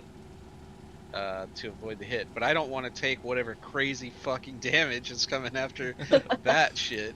So I'm gonna try it. That also means I'll have to take imbalance, which I think we've had a night to rest before we started today, right? Yeah, your imbalance is at 0. Okay, cool. So I'll give it a shot. I have to roll athletics against the target number of the attack, which is a whole 10. Nope, almost though. That's a 9. All right. All right, she will roll damage. Yeah, that beats my hardiness. Okay, so you take 1 wound. And Ouchie. then you will roll endurance with a TN of 8. Yikes. Well, that's a disadvantage. I don't have any endurance. Hey! Look at that. Look at that 8 I don't get to use. Oh, damn, forgot. Okay. So yeah, she basically like smacks you in the face with the staff, and you're like, oh! You take a minus 1d10 to physical and combat skills for round 1 for the next round. Okay. And then Alright. by hitting you with that, you can see that she has unlocked the next move in the sequence. Basically, she changes her stance. She looks determined to turn up the pressure. Oh, I'm sorry. She did that cathartically, so you actually take 2 wounds. Yep, that seems fair. Yeah. All right, and it goes to Tashi now for the rebuttal. Yeah. Okay. I'm gonna try a new thing, because she seems to be spinning up for a combo here, and I don't think I want to take that combo. I don't know if I can disrupt it by making this go away, but let's see. Let me look up this.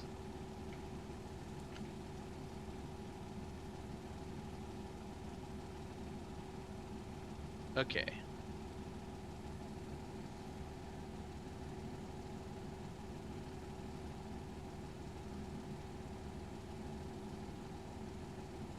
Okay, it's arm strike against evade.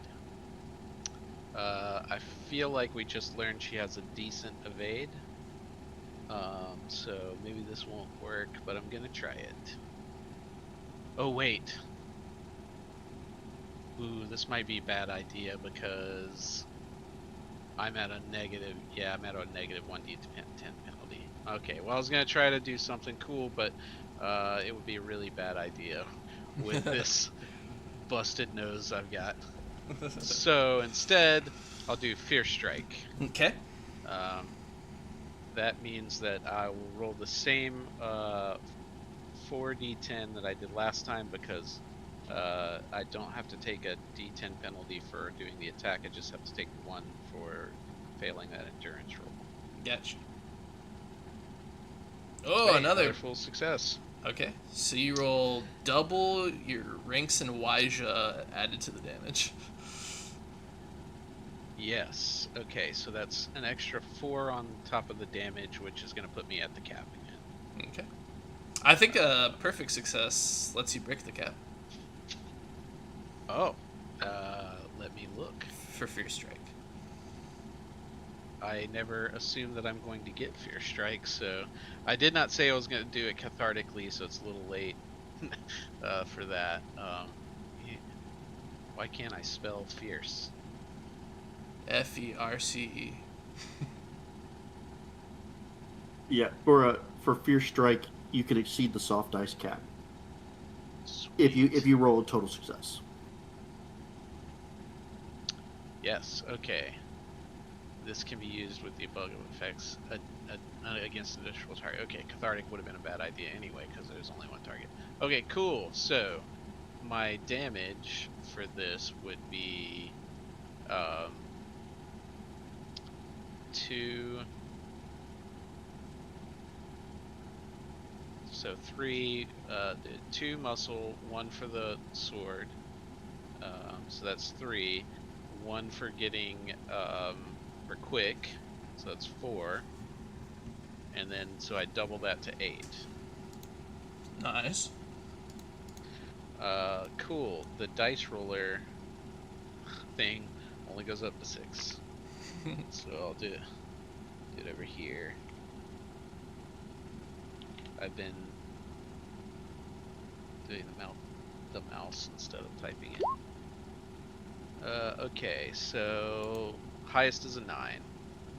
We got 3 9s in that. All right, you do a damage. Cool. All right, you guys take her out before she hits me again. All right, over to go Pan. Cool. I can get up to her. Because your measurement tool was still on the cone, I totally thought you were just about to biting Yeah, blade I'm all three just of us. just gonna send another one in there. You guys got this. Wham! She doesn't have a hardiness feat, so this is fine. I'm gonna go ahead and follow with my own Fierce Strike. All right. So okay. So it's a regular attack with my Beyond, which is heavy melee 3 minus 1d10 plus another 1d10, so 3 in total. Okay. A 9. All right. 9 hits. Okay. And then I believe it is 4 damage normally because it's 2d10 plus muscle, which is 2. Plus another 1d10 for it being a Fierce Strike. Okay.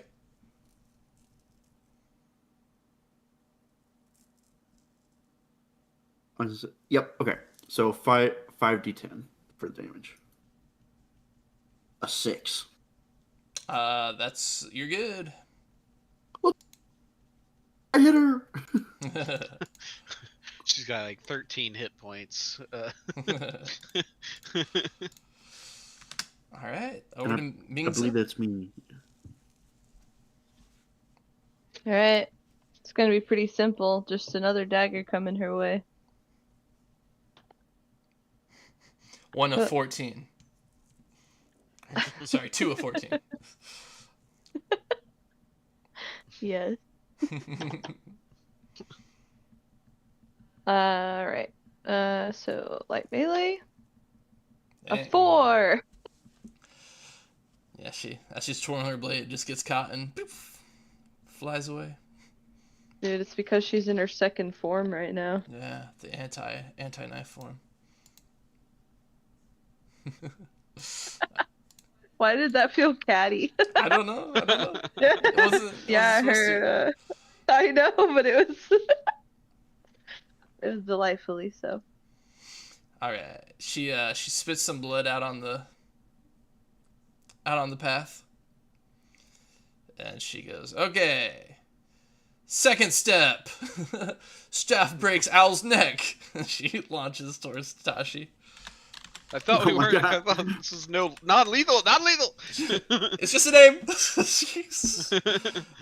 She makes this attack with a minus 1d10. So it's only. Oh yeah, I was gonna say. So it's only 5d10. Yeah. And another total fucking success. All right. Well, I don't want to get hit with this, so I'm gonna try again for the dodge. Okay. Another 9. Twice. That's twice. I've gotten a 9 when I needed a 10. Ugh. All right. So that puts you at what are you at, 5 in balance right now? Let's see. When you fail to do something, it's double. It adds right? it adds 2. Adds 2. So 2, 4. This is 8. Oh, okay. You're in not balance. Gotcha. I thought you were at 3 in 1. That's Anthony. Great. She will roll damage. I forgot to say it was cathartic. Okay. But which is me saying that I won't do it as cathartic. It might not matter. We'll see. Yeah. What the hell? Okay, if I wasn't rolling so good on my attacks, I'd be real upset. Alright, so you take a wound, and your hardiness is reduced by 1 Okay. for 1 day. Oh, Jesus Christ. And then she assumes a 3rd stance. But then she, heavy of breath, she says, "All right, that's all I got." She'll drop her staff and drop on her butt. Oh, man. Cool. That was fun.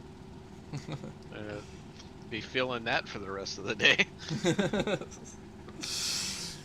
She's like, "Good fight, guys, good fight." And she shakes her head and she says, "I'll never be able to defeat the Jade Owl bandits at this rate." She looks at you guys expectingly.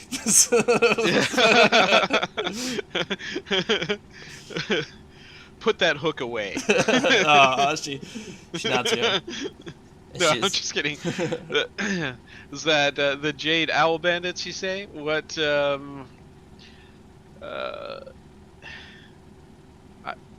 is that your friends from the store, or is that a different group? No, they're a different group.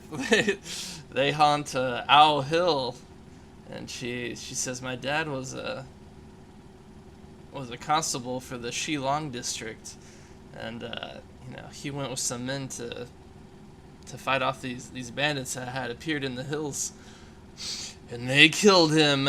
Now I'm on a quest of revenge. That's why I hooked up with Sima Saux to learn his kung fu, but I wasn't strong enough to deal with his intense personality.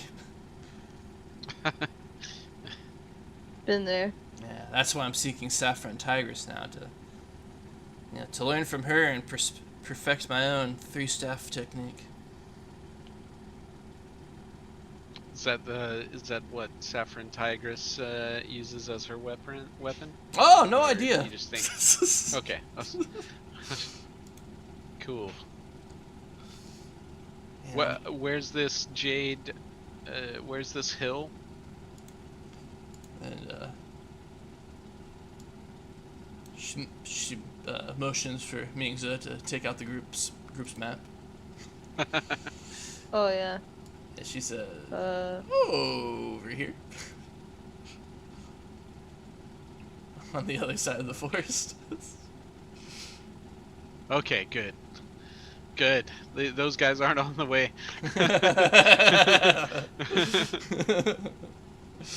And she says, "Well, since I put you guys to that trouble, I'll be traveling with you for a little bit."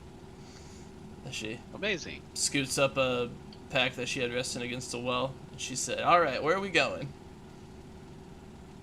You ever heard of a little river village called River Village?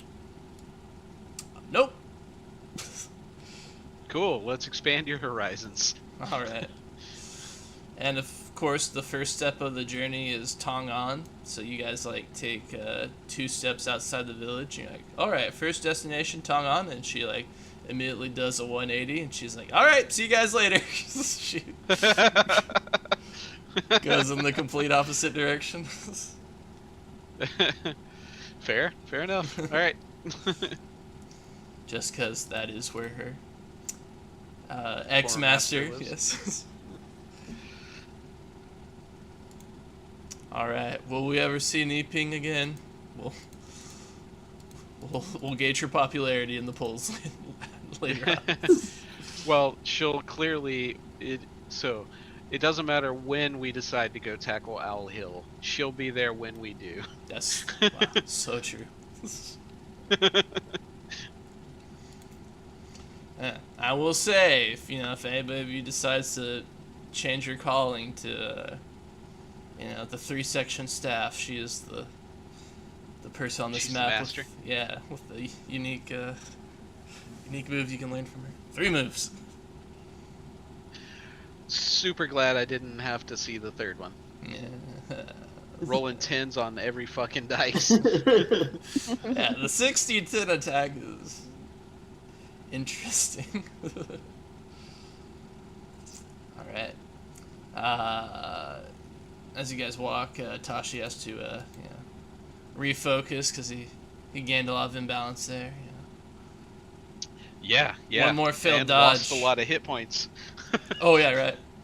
And hardiness. Yeah, she's Yeah. more of a one-on-one combatant, Well, I'll know not to fight her one-on-one because Also, just to peel back she had an 8 parry, but you guys were mostly targeting evade, which was her worst stat. And then Guardian just kept rolling 10s on his attacks. I was like, oh damn. Well, you know what? That makes me feel better because she did the same thing to me. Yeah. I was kind of like, okay, all I have to do is like burn down Mr. Accuracy, and then she'll have a chance. We're just both of us all offense. Yeah. Yeah, exactly. All right. First leg of the trip. Jia back to Tong An. I'll need a survival roll. Survival. Wilderness travel. I've got one Yes. wilderness. I've got 2. We also have a puppy dog who gets a if we activate him, he just automatically passes any wilderness survival rolls. Oh, hell yeah. However, then we won't activate him anymore. So, do you guys want to just wing it for now, and then if we get lost, we can pull it back? Because it's like once a session for these special things, right? Right. Yeah. Maybe we should wing it for now, and then if we get in a bind, we can use them. Yeah. Or if Sweet. you guys like do get an encounter and then you're all at 1 health point after that. We absolutely 100% cannot get another encounter. Yeah. Okay. Well, I've got 2, but I think if memory serves, that is the best roll that we have for wilderness survival. Mm-hmm. Mm-hmm. I believe so, yeah. Okie dokie. Let's see. 6. Okay, let me check.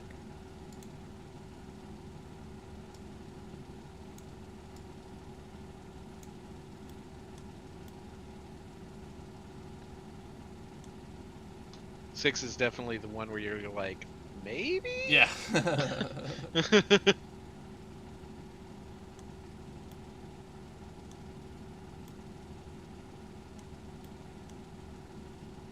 Alright, we are good. Okay, next is Tong An back to Daoju. Another wilderness roll. Alright. Here we go. 6 again. Alright. It's 3 6s in a row.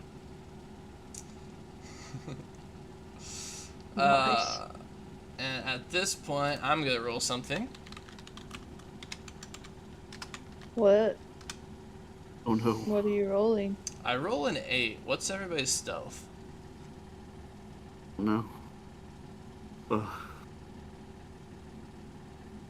Our stealth or our defense that's our defense against stealth, right? No, your stealth should be. Your stealth is the defense. Yeah. Against their. Oh, I notice. I Yeah. thought it was.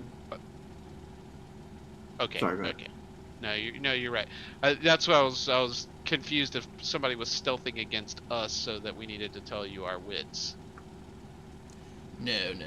You guys are stealthing around Oh. somebody. I've got a 7. 6. I also have a 6. Alright. So you guys are going through Daoju when a constable much like Lin himself, and some men stop you guys. And the guy says, "Hey, I was hoping you guys would come back through. So we have a report that you guys are the ones to thank for that building full of dead bodies."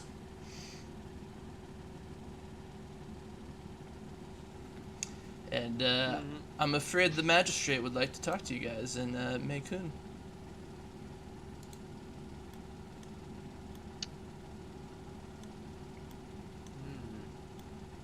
Seems like. Okay, where's Meikun first? Well, it is actually on the way. Yeah, I was just saying.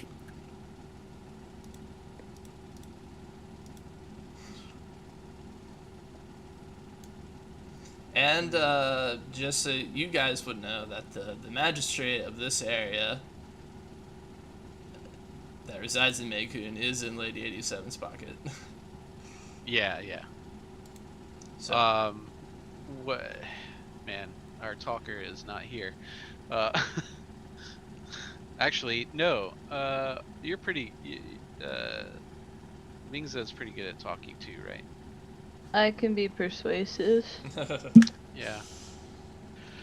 Perhaps if we. the last thing I hear before my bank account's drained.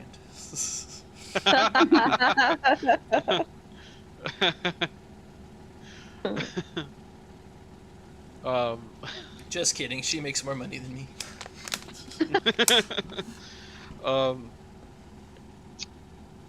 What do you think, Mingza? Should we go with them or? So we know that they're in Lady 87's, or Lady 87 has them in her pocket. However, Yeah, so what you guys would understand the situation to be is that they probably weren't going to investigate the warehouse full of dead bodies, and probably already knew to begin with. But someone reported that you guys had done it, which they're like, well, now we officially have to take them to the magistrate, and the magistrate can be like, case dismissed or whatever he's gonna do. okay, and you're talking about like was it like the dojo we went to? Yeah, the escort Oh, okay. company. Okay. Yeah, so the constables will even be like, listen guys, we really don't care, but you know, we got a safe face around here. And Well, you know, we're upstanding citizens. Surely we can, sort this out together. We are on the way somewhere, though, so we'll need to make this quick. I'm sure you understand. roll persuade for me. You got it. Here I go. Thank you. Alright, that is 3d10. 10! Alright. So you guys get walking, and they're like, alright, tell you what, just as long as you just meet us in Meikun, you guys can go ahead and wrap up whatever it was that you were doing. Okay, so we can go do what we need to do as long as we come back and Yeah. resolve this with you. Yeah. Sounds good. Sounds good. Yeah, just don't go back to Daoju before we, get your clemency or whatever the magistrate's gonna do. Right. Makes sense. Of course. Yep. Guys, we good with that? Sure. I mean, I think we're a lot less likely to be attacked by bandits if we've got a group of constables escorting us along the road. So, works for me. Okay, of course, as you guys are walking through the town, you guys walk past the apothecary shop, and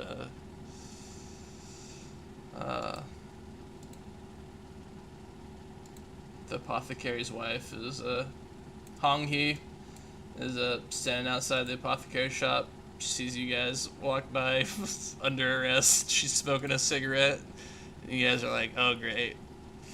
Yeah. In about 30 minutes, the whole town's gonna hear about this. She's probably the one that reported it. I mean, it probably wasn't even a report. It was just her talking. Excellent point.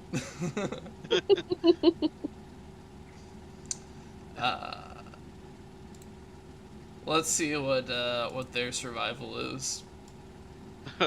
Maybe they'll lose us in the woods. Might be classic, you know, Spartacus, where you guys get not Spartacus, Gladiator, where you guys get ambushed and your guards die.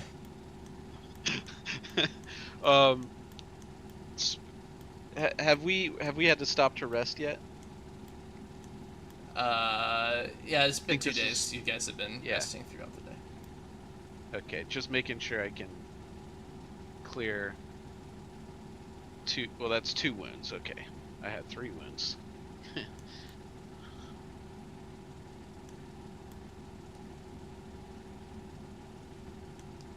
Got bopped good. Yep.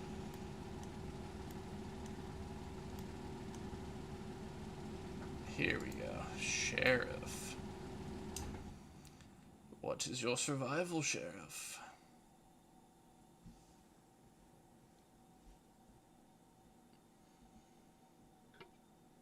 Alright.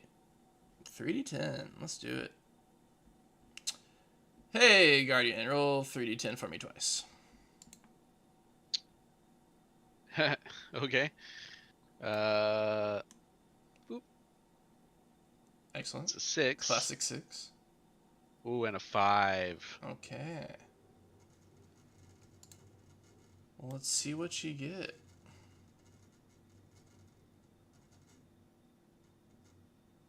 Oop. I don't have that. Roll 2 more d10 for me, please.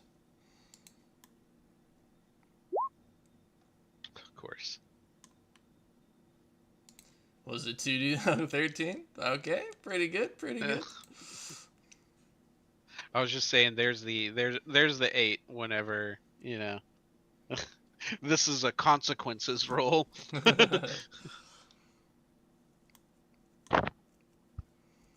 All right, fuck. It's the same merchants that you ran into last time. They really traveled this road. This is the exact same place you found them last time.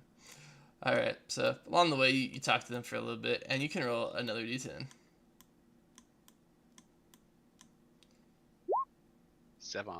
7. Okay. Oh, they let you in on a little rumor that they heard, which is that there's a spy inside the 87 Killers organization. Oh, Oh shit. Dude, tell me more. that's all I can say. That's all the chart says. Sorry.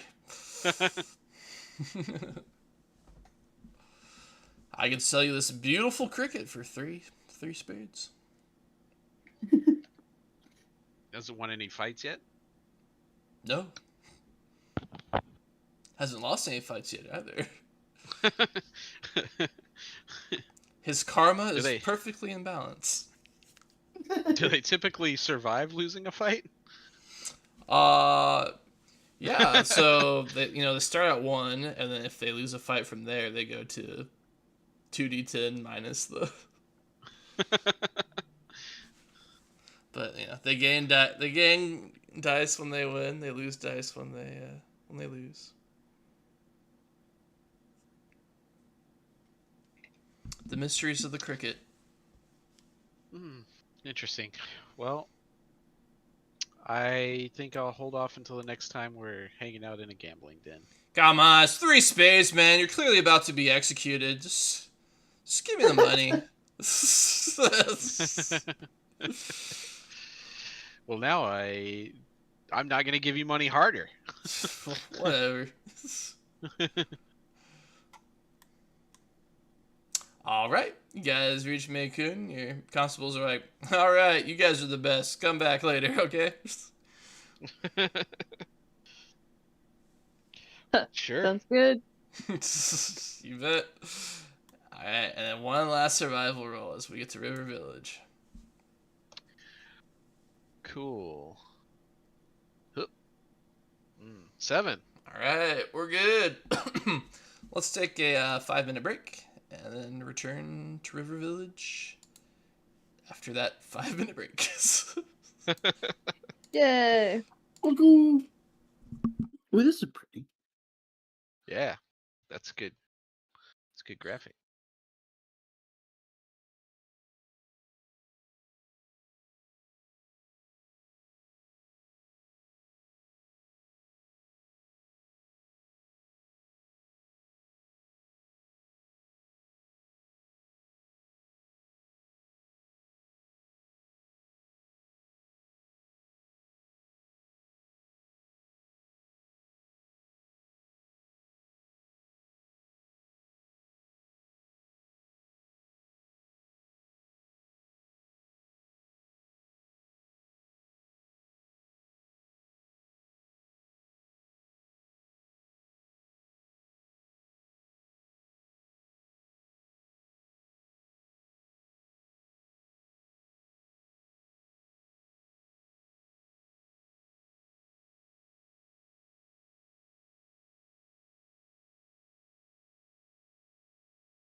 Let's get ready to gang war.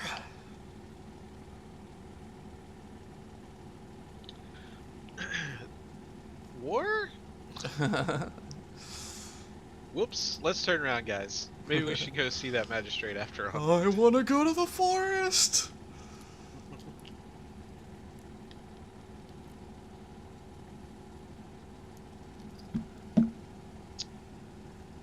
Let's go! Oh, he's here.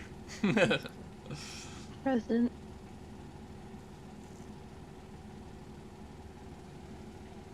Hey, I'll give you an extra rumor while you were take it. hanging out with that caravan. Okay. They heard tale of people that were using a technique that could deflect ranged attacks. And it was coming from Temple Hill. Alright, I was gonna add it to the same line as the note about the spy in Lady 87's organization, but clearly this deserves its own line. Yeah, it's higher priority by far. Yes.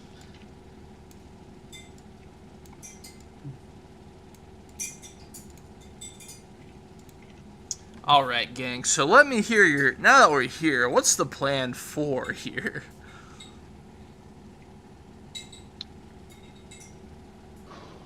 Well, first of all, I think I want to move here. Beautiful blue river, beautiful blue sky. Look at those mountains in the background. Look at this crazy bridge house thing. Look, River Village. I was, not giving it the credit because the name, Mm-hmm. name didn't sound all that impressive, but Classic Iceland, yeah, right. Well, first of all, I think we got to figure out, we need some information here. We got to figure out who it is we are supposed to be up against here, because man, tiny little girl with a staff almost whipped our asses there. It was a little closer than I'd like.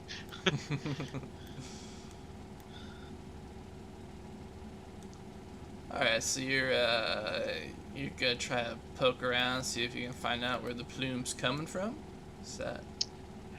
Yeah, I think, from what we were told, and I wish I had written down the name, but what we were told, the person who's bringing this caravan in is a pretty big deal. So, I'm wondering if, people might know, might have marked out that this caravan has come in, and we know at least it's come into River Village twice. So maybe they have something to say.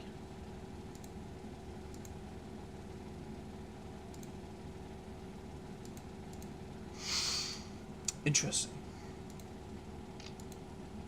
Sounds good. Well, do you guys know the best place you can go for information? Library. And failing that, you can always talk to your local nature-loving monks. Yes, I was gonna say we could go back to check and see if that apothecary's wife has any gossip for this town. That's true, that's true. Of course she does. But yeah, we could nature-loving monks and maybe the library, depending on if they've got additional research we need to do. If they have any books written on their local drug lords. Reach publication. Hey, Yeah. Plus We you got guys microfilm from the local newspapers. Plus you guys can't go back to Daoju until you face trial. Stand trial.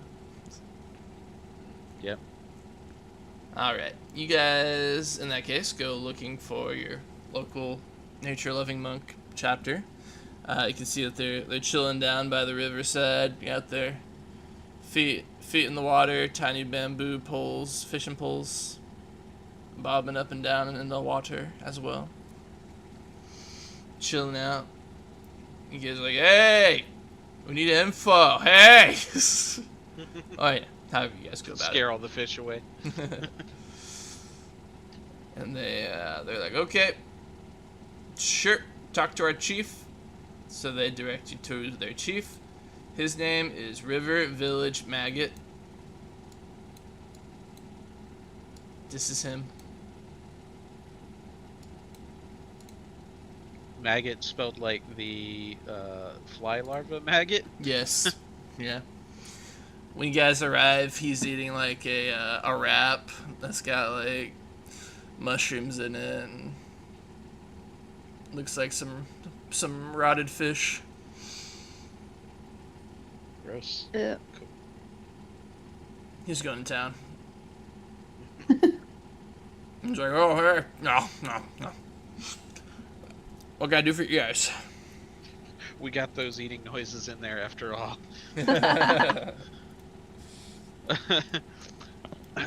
Yeah, we've why am I talking? I'm not the talker. But you are. You can- Yeah, talk, man.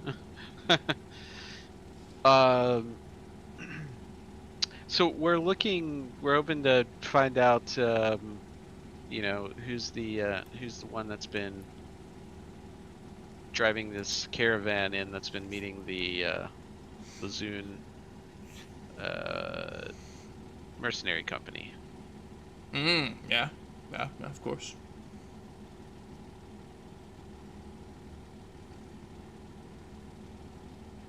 Is that something that you know? He takes an empty bowl that he was recently eating at, and he pushes it forward towards you guys and says, maybe.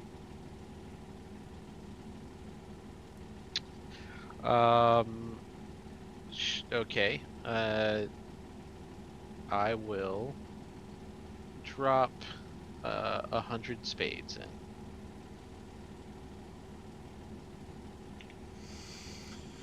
And he'll take the bowl back and count the spades with his chopsticks. See, bounces them in a nice little pile. And he'll say, okay, you guys, in such a case, are, want to go to... Now, I'm going to tell you here in a moment where it is you're going.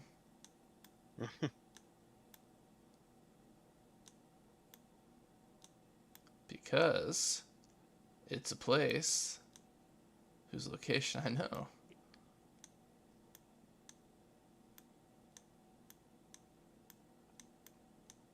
And I just found it. You're wanting to go. Oh yeah, to the Fey Beast Rice Shop. FEI, the Fey Beast Rice Shop, run by Mr. Lin. That's the front that the Celestial Masters are running their plume game out of.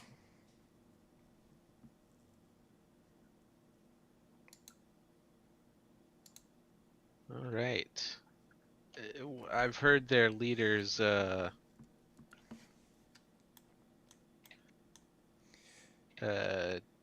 dangerous. You know his name? And... Qin Xiao? Yeah. Crazy that they got him in on this. Sad. He shakes his head. Yeah. Sad? Because he's fallen so far, or? Yeah, he's a great master. He's a hero of the Banyan region. He's working with these thugs because they keep him supplied with plume. He shakes his head. And Yeah, it's sad. Not only sad for him, but sad that he's dragging all his disciples down with him. Oh, he's an addict. Yeah. He says, pushing the bowl back towards you guys. I hold up another 100. I forgot the name of the things. Spades. And I say, disciples. How many of his disciples does he have here? Before I don't put it into the bowl, I just hold it there. He looks at his notebook.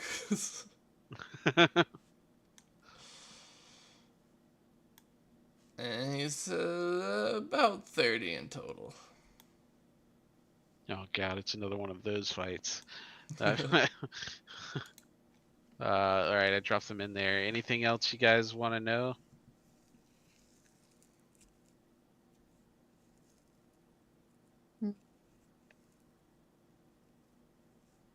I don't think so. Man, I think we got the information we need.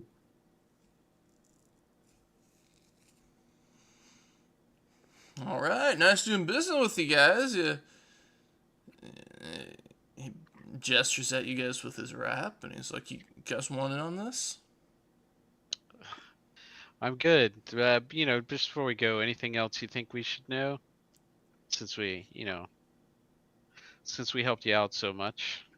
I helped you out. That's true. I'm just, No, you traded with us. You didn't, give freely through your own generosity and charity. Yeah, I'm just saying, did we have any credit left over? He says, he waves the rap at you and says, maybe.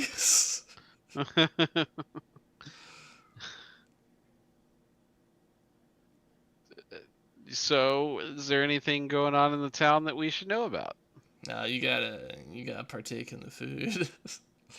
Oh. No. No, I don't think I will.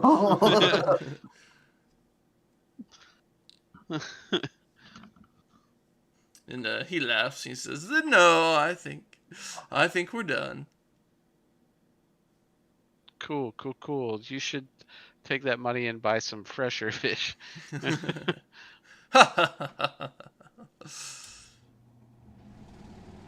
then let it rot, of course. It's like, just got a rack of rotting fish somewhere in his house. House. Oh, God. Or tent, or... He spits.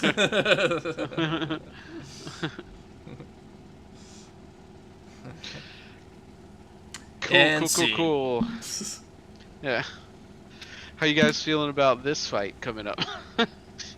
Nervous. Yeah, well, see, it would be good if we had our fourth party member here, but I think we can do it. We're going in. We're strong. We've learned new techniques. No support on that one. Okay. You guys seem doubtful of it. Yeah, well, I guess we'll see how it goes. Maybe it's just like the last time that we fought a guy that was high on Celestial Plume. It was kind of crazy. It's true. It didn't act as the detriment that I thought it would. Have you guys ever taken Celestial Plume? Not me. I haven't. Me neither. Maybe we should try it, see what it's all about. Kieran looks to the left, looks to the right suspiciously.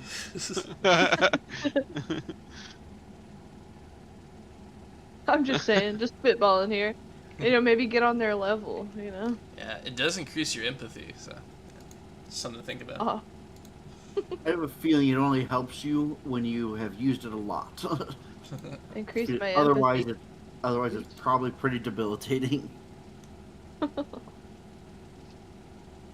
Interesting. I don't know. I'd try it. Well, I mean, you know, maybe that's an after work activity. Hmm. I mean, Maybe. if this mission goes well, we might be in. We might have a, a fairly large supply of the goods. True. True. Sure, Lady 87 wouldn't mind.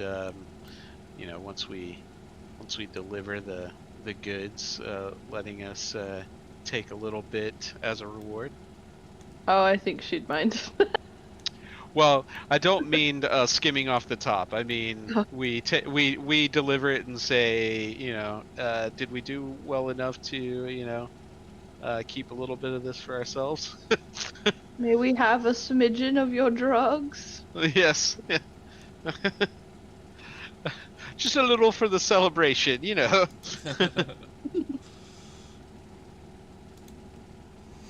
All right, gang. What's next?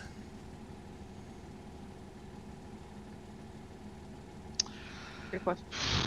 Well, we've got a place. I'm scared to go there, but I think that's like the next step in the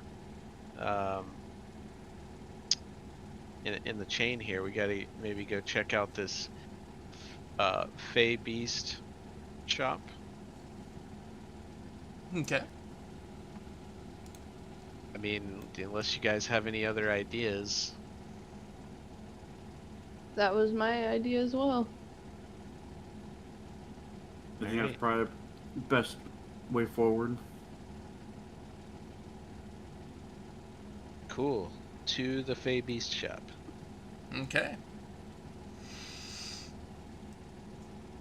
It's a there is a large dining area where dishes and tea are served. But mainly this is the place where dry rice is sold. So it's got like a little tiny restaurant, but it's mostly like, you know, like a feed store or something that you just like buy big bags of the stuff. But you know, weirdly big for a rice store. Yeah. But Yeah, it's like a laundromat. but you come in and Mr. Lynn's like, "Hello, come on in." Ding ding. What can I get you guys? We got rice bowls for 4 spades, sticky rice for 8 spades, and Minglao tea for 2 spades a cup.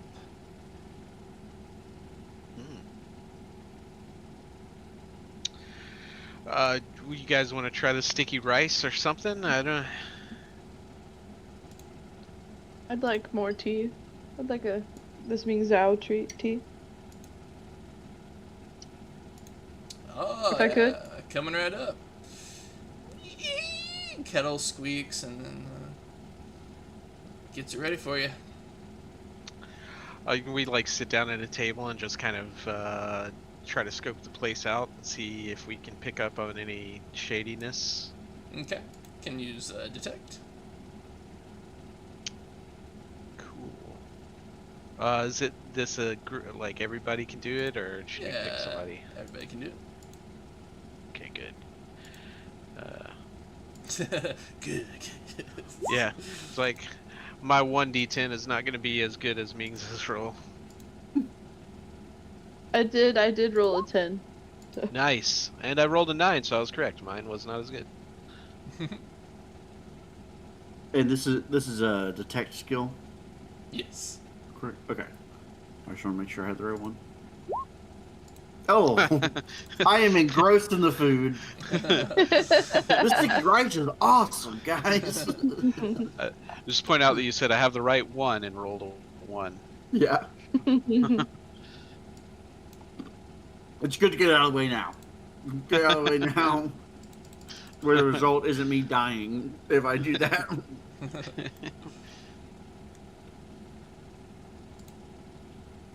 see.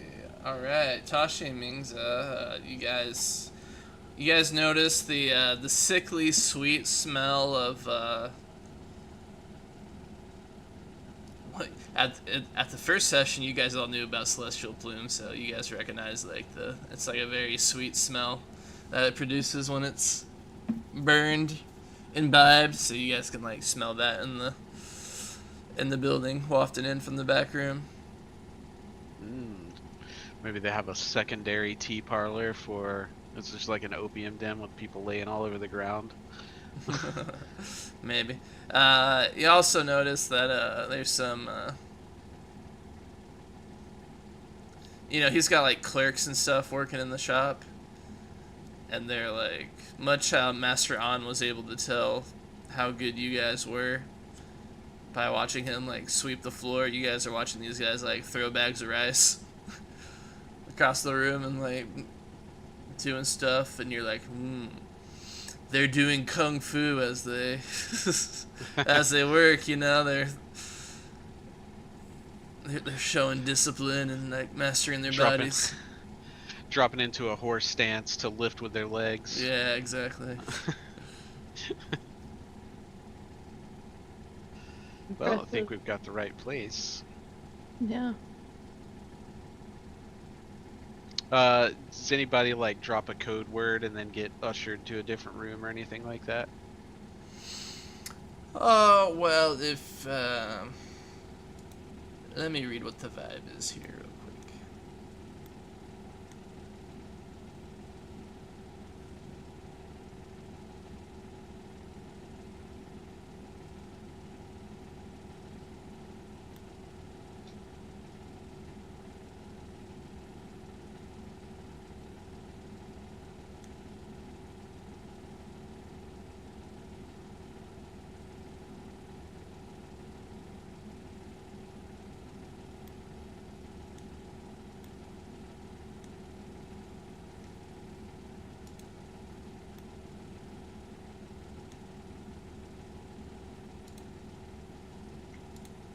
Yeah, we'll say at some point you guys see somebody get like gestured behind, say something to Mr. Lin. He's like, oh, okay.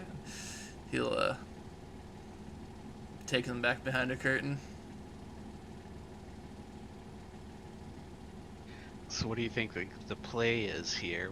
Are we gonna try to pose as the new crew from the Zune escort company? I don't know if that would work here. They presumably know or knew Gusan, so we have to try to come up with a reason why we're not wearing their colors. And well, you do have their uniforms. We have their color. Yeah, we do have. I thought about that, but I assumed that we didn't just put those on before we came in here.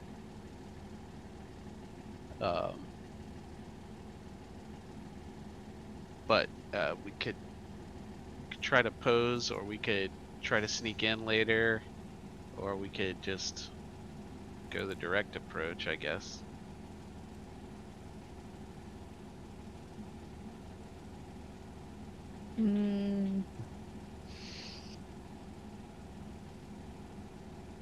Go is definitely a fan of the direct approach generally, but he's been beat up a couple times recently because of it. So he's trying to grow as a person. He's willing to listen to other options.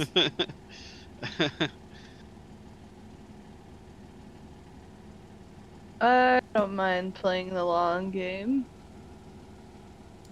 Keep our noses clean for the meantime. Okay. So we could just try to stake the place out. Hope nobody notices us hanging around too much, or we could come back later and see if we can sneak inside.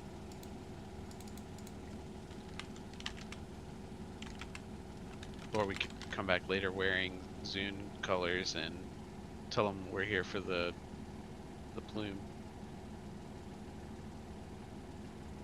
I'd be up for that. How'd we get our hands on that, though? Oh, we already have it because That's we it? used it to sneak into the city with our keep our weapons when we went into the city. So, why not? Yeah. Tools available to us. Might as Seems well like try a it. decent plan. The only problem is, I'm sure we would be expected to have a wagon, which we don't have. So let's go steal one. Well, Oh yeah. we're criminals. I forgot. Also, what kind of game with this crew would it be if we didn't steal some kind of vehicle? Yeah, of course. Yeah. All right, let's do it then. All right. Roll thievery. Let's Yep, see, I'm what sure else? that's not a skill. Gotcha. Got deception, persuade, command. That's mental stuff. Combat specialist. Would it be a Talent? trait or a talent? Yeah, it would be talent. Okay, well, I don't have that. Me neither. All the monks in this game have it. Or if I wasn't running out of money quickly, I'd ask the monk to take it. Well, you know what? Maybe this is a good thing for us to try to build up, because it seems like we might need this more in the future. Also, perhaps I could persuade somebody to let us use their wagon. Temporarily. Maybe plan A, and then plan B is we try to steal it, because, Hail Mary, maybe we can make off with some. Man, I just watched a Star Trek episode with that exact premise. Amazing. They couldn't convince someone to give them a warp coil, so they stole it. Oh, well, hey, holy shit. Okay, if we can't convince them to, let us use it, and we don't feel comfortable trying to steal it, maybe there's a yearly race that goes on, and we could find a little kid to race in it, and then we could bet on the on the outcome of the race for the wagon that we need.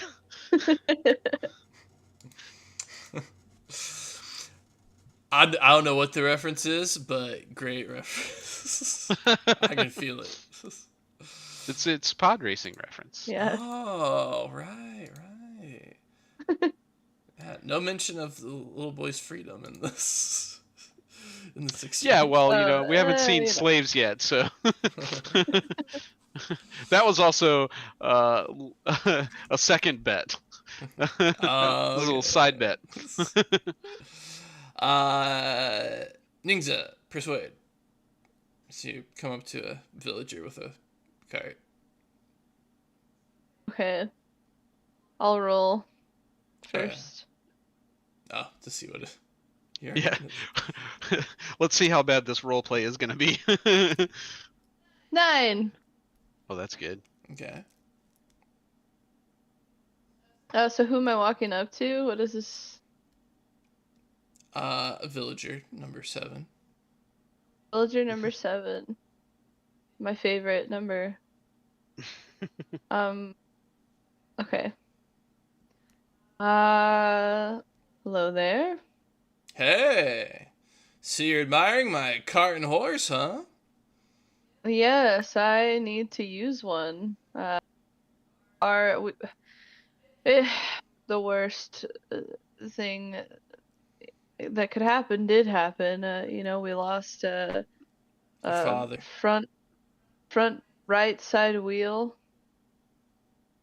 And it's gonna take a few weeks to get it, to get a new one fabricated, and to get us back on the road. However, if I could borrow somebody else's temporarily, we could make our delivery, and I could bring it straight back, and that would give it plenty of time to get fabricated and and you know.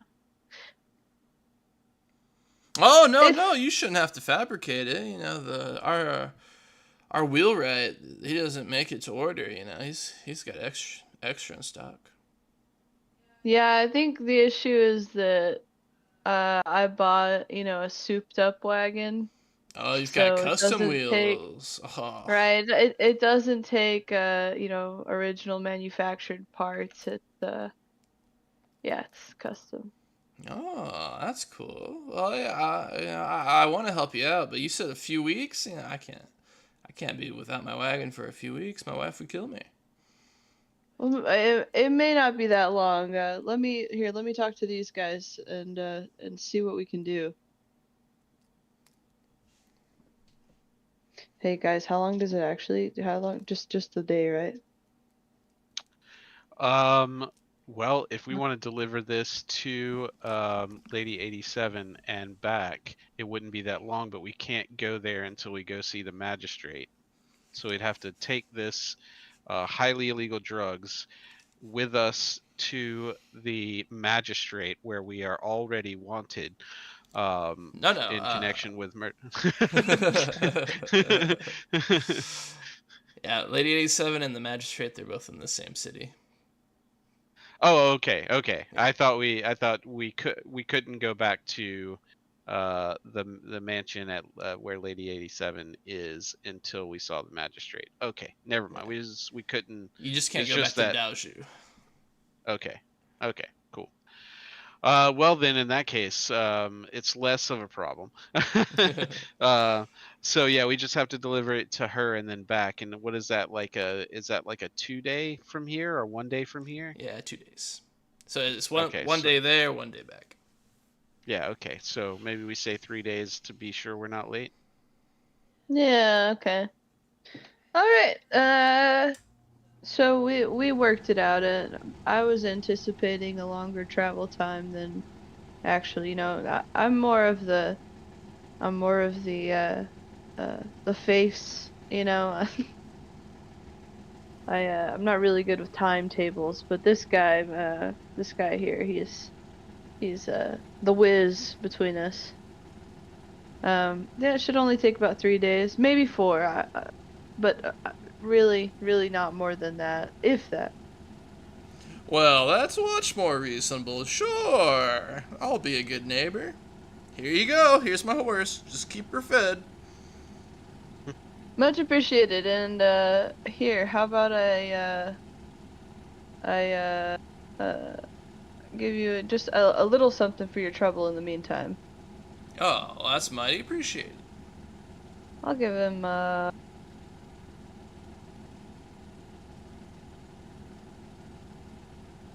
how many spades is like bribing spades? 100. We found out. Okay, I'll give him 50. Okay.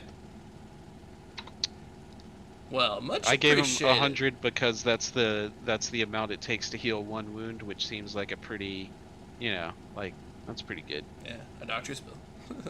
Yeah. If you're in the U.S., that's like a house Thousands note, of dollars. yeah.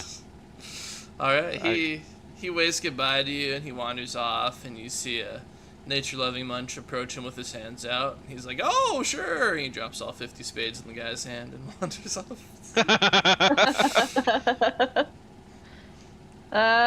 Ming's unaffected. Sorry. Yeah. Oh, you just Money's found money. the most gullible person in the Yeah. in the village. Yep. Don't really feel bad for him either. Oh, we all man. have to play our role. Yeah, some people are just marks. I can't believe he just went for the fact that you had a souped up wagon.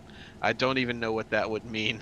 Yeah, I don't know, but Two now I big kinda wheels, want two one. small wheels, chopper style. I posted a gif of a guy doing donuts in a wagon, but it was way too distracting, so I had to delete it immediately. Nowhere near as distracting as this guy flinging fish at people. Oh man, this guy? Have you not had... Okay. I'm assuming it's Chris Farley. It's Chris Farley, but have you not seen the movie that this is from? No. This is from Beverly Hills Ninja, and if you have not seen it, you must watch it immediately. An excellent wuxia movie, I'm sure. I mean, okay, so it's a parody of American martial arts movies, where, so like, you know, in the American martial arts movies, it's like, you know, Chuck Norris or some other white guy completely culturally appropriates some, you know, Asian culture and is also better at it than all of them. Yes. So Chris Farley plays the chosen one, who is a white guy that washed up on the shore of, you know, a ninja school, essentially. Mhm. And he is the worst ninja, but is also the chosen one. So I don't want to ruin the plot, because the running joke is almost the plot of the movie. But it is amazing. It also has like it's got Chris Rock in it, like one of his first movies. Great movie. It's excellent. Anyway. I'll put it on the list. Alright, wagon acquired. You guys do your quick change and you're now in Jeune Escort uniforms. Yeah. Okay. I'm gonna stay in the back since I already talked to this guy once. Alright. And Riley just talked to that villager, so looks like it's up to... Oh no. Just so everybody gets their turn, you know? What's my? Let's see. I've got deception at 1. Hey, it's not a disadvantage. for all the mental stats, I was like, oh, there's 6 and I get 6 points. I'm just gonna put 1 in each. That's all I have. I mean, to be fair, that's not much different than my approach. I didn't put anything in command, but I put 2 in persuade. I was like, he's not expressly bad at any of them, but he's not good at any of them either. Hey, just being able to do them is great. Alright, so you guys approach the shop? Yeah. Yeah. Okay. I'll play the part of the wagon driver, I guess. So I can just kind of sit in the wagon, you know, threateningly, I guess. Mm-hmm. Okay, so you walk then in, and this time Mr. Ling's like, "Yeah, oh, Zun, yeah, come right in." The guy. What's his name? Is it the one? Is it Qian Qiao, or was that the master of the Silver Sword School? Yeah, Xian Xiao. Okay, making sure that I put him to the right. Yeah, he's been waiting for you. Go right in. Yeah, moves aside the curtains for you guys to move through. Before we go into this, and I have to talk to them apparently. You don't have to. Whoever wants to talk to him can. Okay. I was like, all right, I'll try, but I need to get some facts straight. Dude, you really had DD impressed. I was He was rattled. I was sitting here, I was trying to. I'm like, okay, what are names? Where are we going? Why do we need to take it? I was like, I was trying to remember a lot of stuff. I mean, I think we probably, like, okay, if this was Shadow Dark, I would be like going, all right, flashback. We need to figure out who, like, what is our cover story about Gusan, and why she's not here, and why we're here. Yeah. Well, and why we're taking the product? Because I thought this was its final destination. This is its origin point. This is the origin. This is where okay. Yeah, this is where they pick it up and then they take it to Iron God Mung's casino. Okay. Which is in Tong-Un. So Are those his 2 apprentices? Yeah, 2 of them. Oh, that's fun. Yeah, They look like they're gonna whoop our ass. Perhaps so. Alright, you guys walk in, you see this guy laid out on a couch. It's like a brazier burning before him, and it's like giving off sweet plume smell.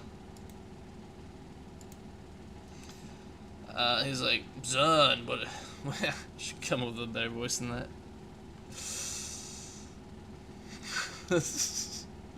I don't like to do it live. Whoa, son, what are you doing here? No.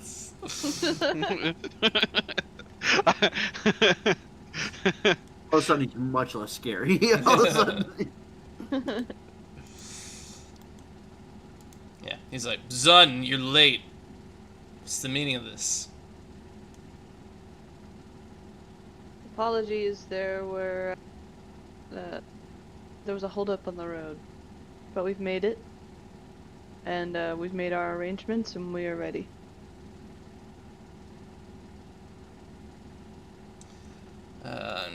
He looks between the three of you and he's like, where's Gusan? Gusan fell ill and stayed behind to rest up. Okay. Now he's gonna roll empathy. Okay. Which, just to make you guys sweat, is higher when you're on Celestial Plume. it's true. Am I a contact high on Celestial Plume yet? Being in Oh, the that's a room? 9. I don't think it matters. Not yet.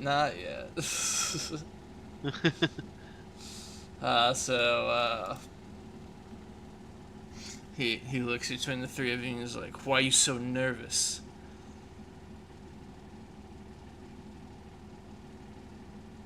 Frankly, you make me nervous. He laughs at that, obviously. He says, fair enough.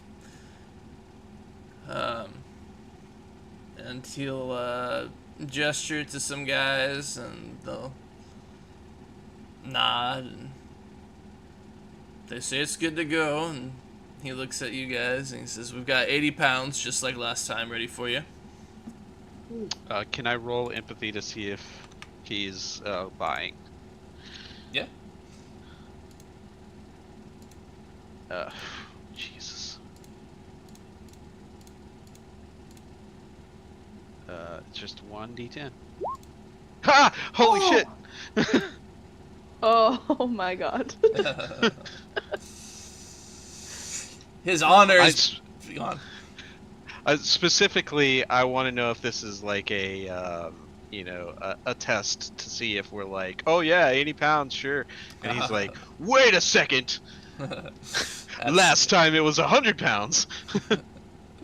That's good. Nah, his honor's beyond reproach. It's all there. All 80 pounds. Okay. Okay, cool. Then I say nothing. Excellent.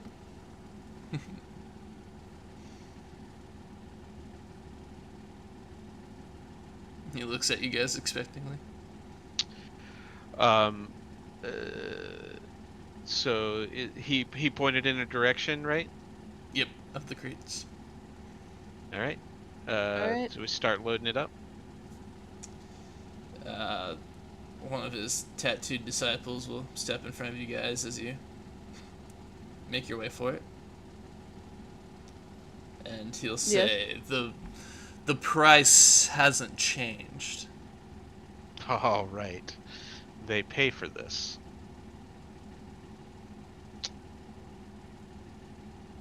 Of course. No. Who's the one that normally pays? Is the guy we sent sick the one that normally pays? Does he know the normal price? It would be the woman, but we didn't find like a cache of money or anything like that where she was that she had to pay this, right? You guys found out that Raging Burning Monk stole That's it from right. Stole it all. We forgot a vital piece of the puzzle here. We were supposed to buy this. For 80 pounds, it'll be 120,000 spades.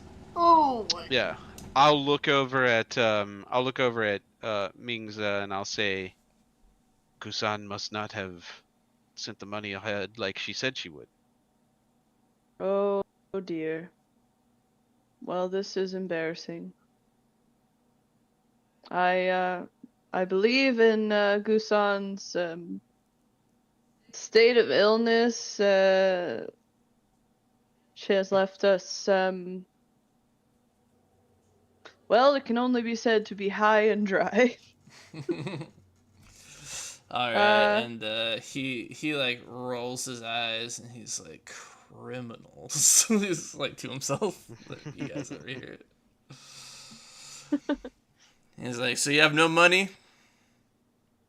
No, and I believe this transaction cannot take place because of that.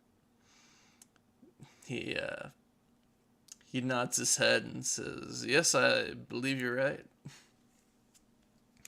And Our sincerest apologies for wasting your time. He'll bow. And he says, "And I was instructed to deliver a word from your masters.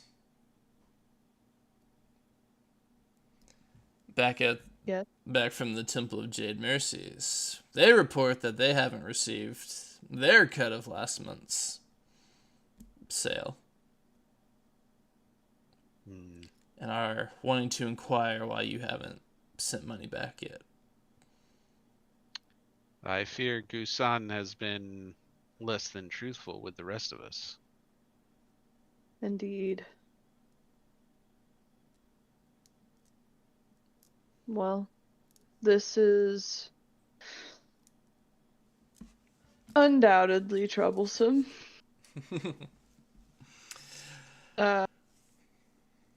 Suppose we should return back to Gusan and Let's hope locate she's still there. these funds. Oh, don't be pessimistic. Last time we saw her, she was on death's door.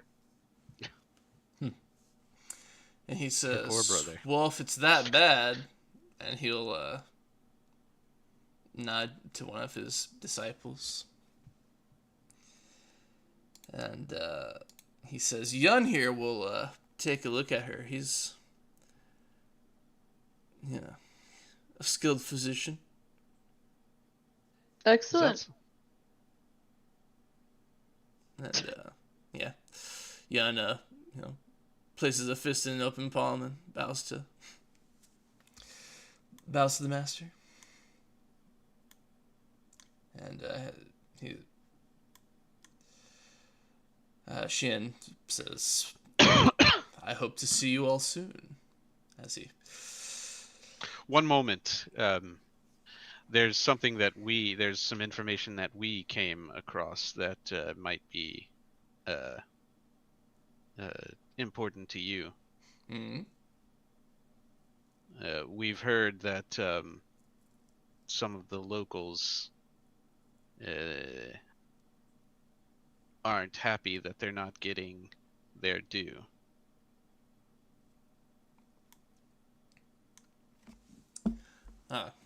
He nods his head and he's like, "Oh, you're referring to the villainous Lady 87?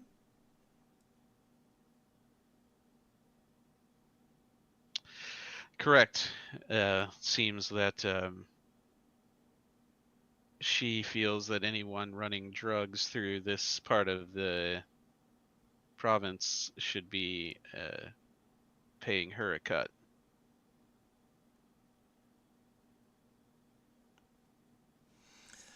And he nods his head and says, "She was always going to be a problem.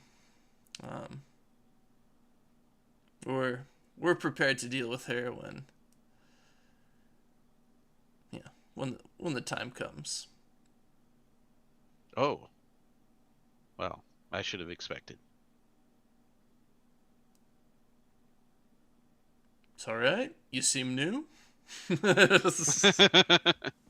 He is. I don't know. It feels like I don't have to roll to see that he seems very confident. Correct. Yeah.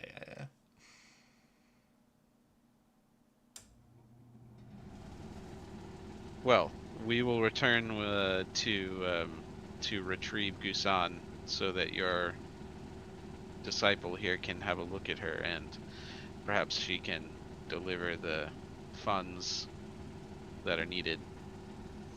Good. And as you guys like get ready to leave, and he says, "Wait." Yes. And he's like, "Ah!"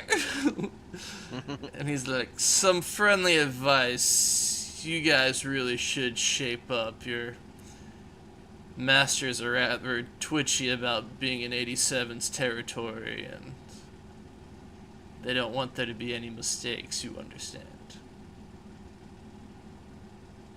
Of course. We're sorry that you had to see us in such state. And he says, "All right, be on your way." And he leans back and throws some more plume on the brazier, and the scene fades out with a bunch of sweet-smelling smoke. Well, shit. And also, holy crap, that was scary. That could have gone way worse. Ooh. Also, what did he say? Like 180,000 spades or something like that? 120,000. 120. Ooh. All right, I don't think that we should push this any further. We need to go. I think we need to report, because of that last thing he said, that he's ready to deal with her when the time comes. I will remind you, we have one of his people with us, though. Oh, I thought that's why I said we'll bring her back so that his disciple can look at. Oh, no. He was saying the disciple with you to. Okay, cool. I thought, that's kind of why I said that. I was trying to push him back in there and be like, don't come with us. Oh, gotcha. But he would also push back if that was the case. yeah, I figured he probably would not allow us to get away without his disciple anyway. But I want to try. Can't blame a thief for trying. I was surprised when he was like, "Oh yeah, bring her back, no problem." I was like, "Good." Okay, so I didn't say any of that because we have a spy. Instead, I would have said something like, "Well, I guess it's back to the compound." Yes. Looking around at these guys to figure out, are we gonna try to beat the shit out of this guy and leave, or do we show up and go, "No, everyone's dead." Whoa! This blows. Honestly, that is Mingza's intention. Well, I mean, I'm following your lead. I like right at the end. I was like, I wanted to see what his thoughts were about Lady 87 finding out that they're doing business here. But otherwise, yeah, like if that's your intention, I'm just going along with you. Mingza's the chess player, he's like, well, we take this guy there, it turns out that she's dead, everyone's dead, we take him back to, take him back to them, report back, say that somebody of the group ran off with the money, and Oh yeah. the long con. Yep. How that serves us, though, I'm not sure. Other than he's getting us out of this problem without pissing this guy off personally. right. I was like, other than keeping this Cold War nice and chilly.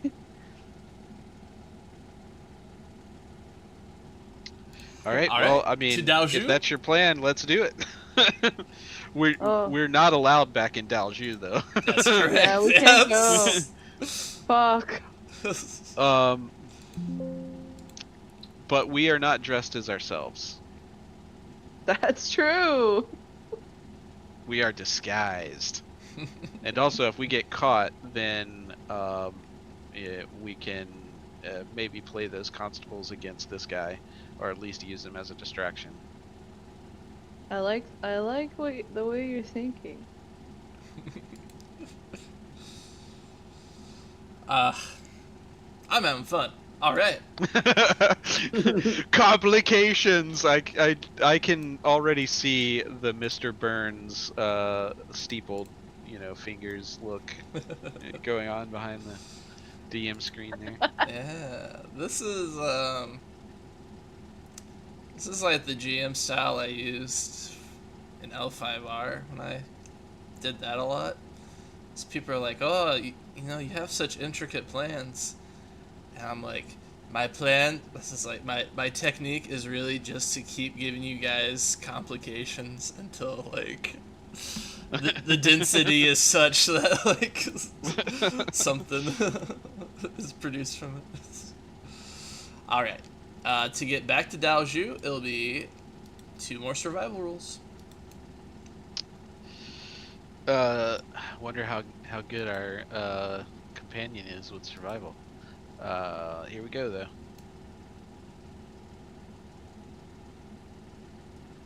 That's a 9. Are you like hope he dies? Yeah. All right, day 1 and a success. And a 5. Here we go. Here we go. Roll 2d10. We can kill him in the chaos. Oh, I don't know if that's good or bad. Let us find out.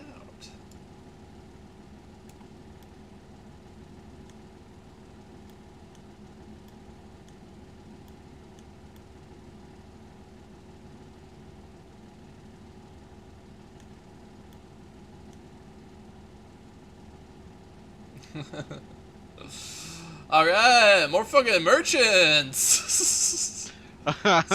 Same Sweet. road. Is it the same guy? These are Hyanese merchants. Go ahead and roll a d10 to see what hot goss they're chewing on. Alright, I already got some cool gossip, so somebody else roll a d10 and see what we get. I vote for Gyo. I'll do it. Oh no, guys! Hey, look, this is just rolling on the gossip table. Yeah. Get those Dude, ones yeah. out. Hey, here's your wanted poster. What? So this is a 1 because it's really awkward for Gao. General Jin Yun, aka Ming's father. He has a strong fondness for Kalen women, so yeah, he likes foreigner ladies. Yeah.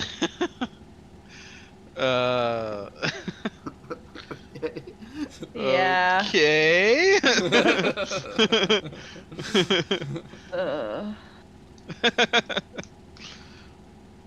Don't There you go. ask. Exciting. Okay, you guys make it back to Daozhu. I'll roll notice again. I'm gonna raise your stealths by 1.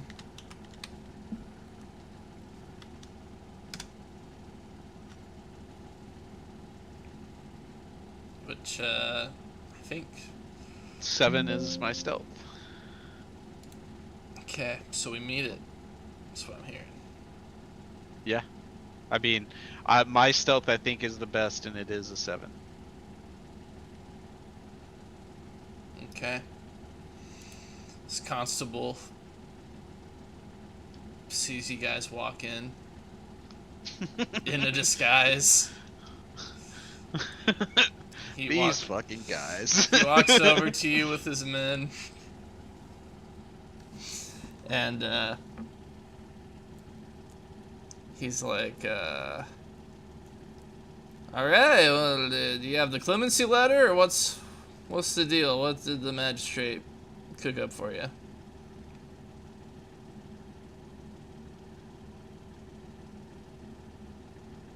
Sorry, what was that? One more time. Do you guys have the clemency papers, or a dismissal, or what did the magistrate work out for you guys? He's totally blowing our disguise, is what's happening. Well, do you mind if I speak with you guys in private? We have an escort with us, and this is personal business. Zune Company business.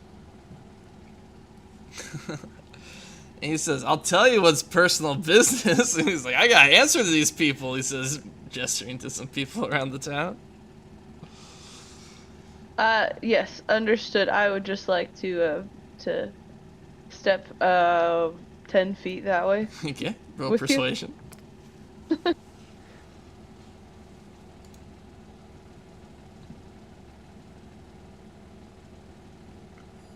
Oh.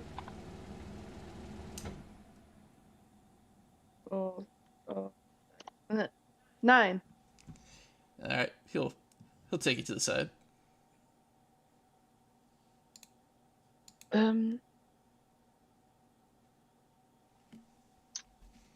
We are in the midst of so we work for the Zune travel company, and we are being held at knife point by our wonderful escort over there. And we would love to help you with whatever it is that you're doing. As soon as we are our lives are not in imminent danger from this renowned assassin they've ticked on us.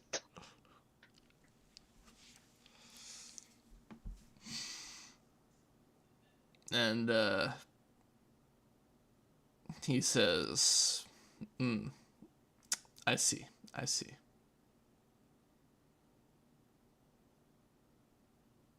This is so like so many crosses.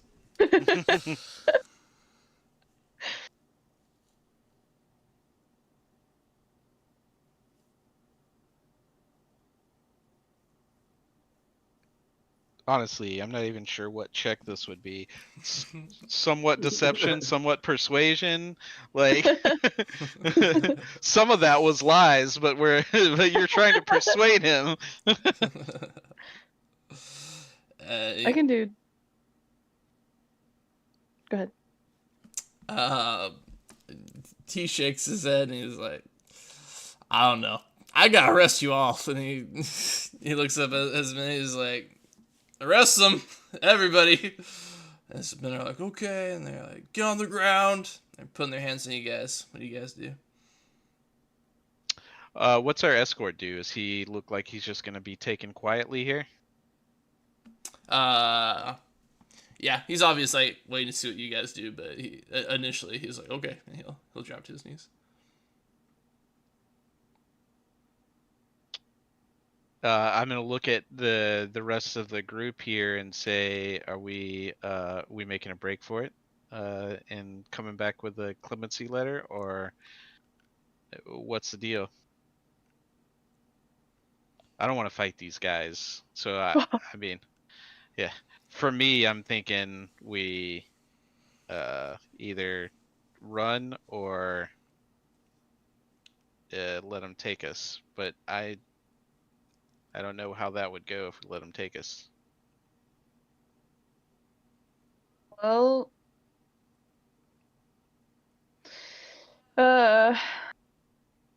you had said that the magistrate that is like overseeing this is like in cahoots with Lady 87. Yes. So if we get taken, I don't know that we are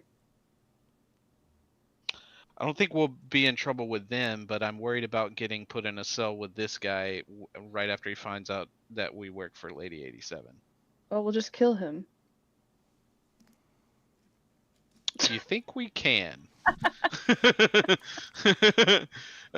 I'm Well, they're not gonna put against him in it. Are they gonna put him in a cell with weapons? D- does he carry weapons? Because I'm worried that he's better at fighting without weapons than we are. he uses a spear. Okay. All right. I mean, I'm going to follow your lead. If you wanna play this out to the magistrate, that's what I'm gonna do. I'm not gonna be the first one to start a fight. So. Well, that's the thing. I don't want to start a fight. So I want to just surrender.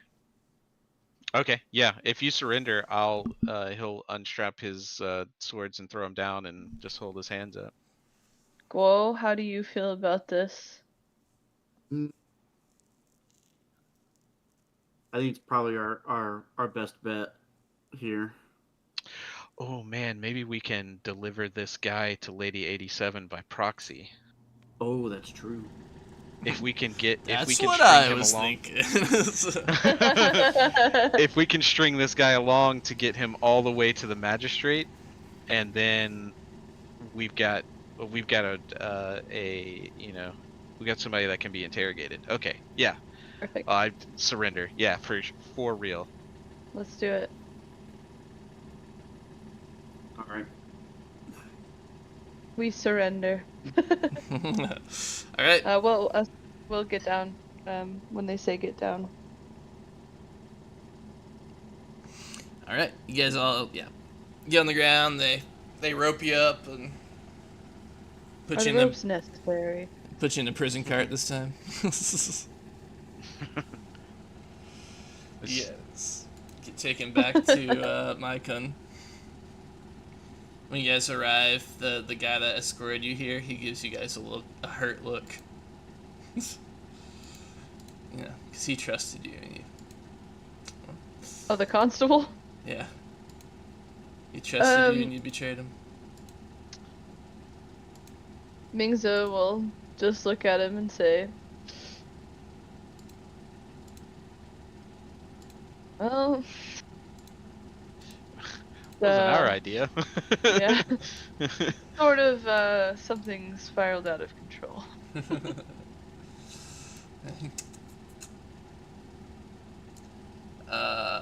Give me a sec to bring up the information on the magistrate. Do they tie up Kieran, or is he just like trotting along beside our prison wagon? A great time to be like, I'm fucking evil. Slaughters everybody. Oh god, Kieran, what have you done? I was thinking like this would be a great chance for like some well-meaning ally to like ambush the. I got you. Don't worry. Just hope it's not Lynn. Oh god. It's cool city too. It's very important I had cool cities. Alright, Mike.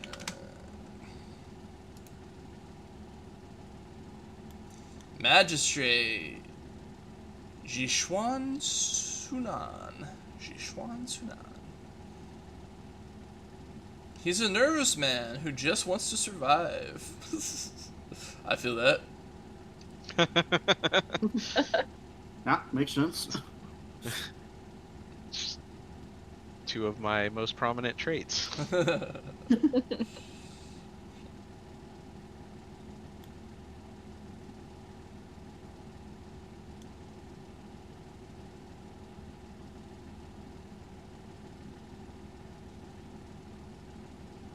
Okay.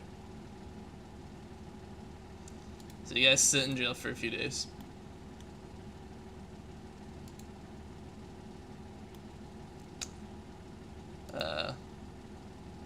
But you know, you guys get expedited because you're VIPs.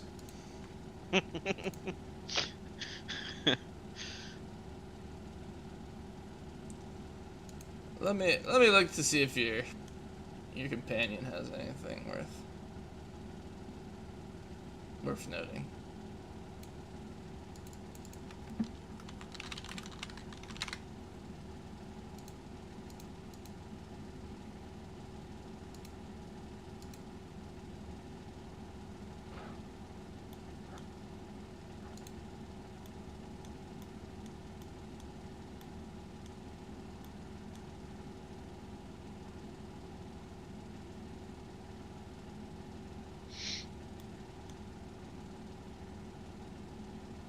I've sort of been playing Mingzu to like tell the truth about things.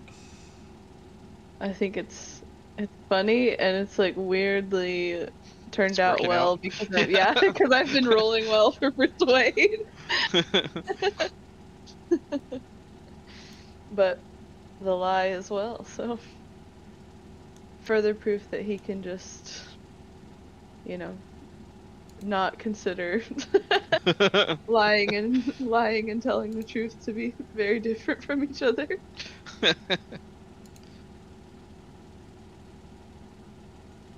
All right. So you guys are in jail. Damn it. Forever. You guys are in jail with your friend here, and at some point, he's like,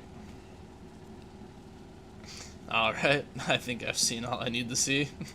And he'll go to the bars and he'll bend them and step out of the cell.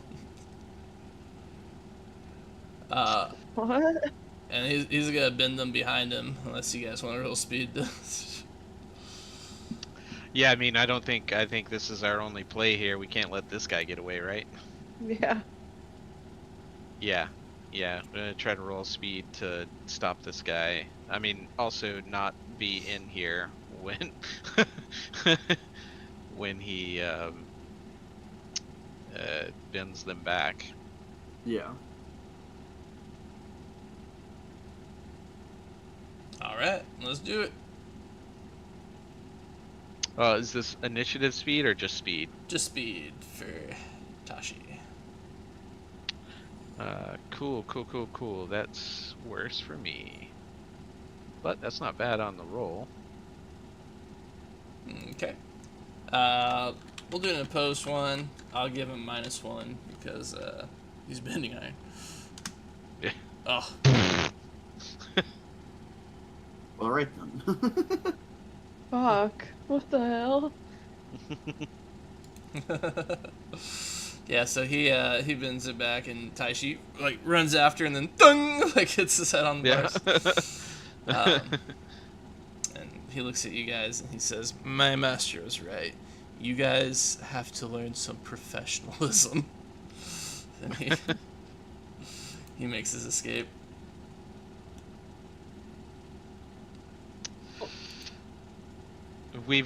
Do we have any, I mean, have we noticed anybody here that would, be someone that we could call on to alert? Because, like, this is, Lady 87's, like, city, right? There's gotta be some of the brothers and sisters nearby. Interesting.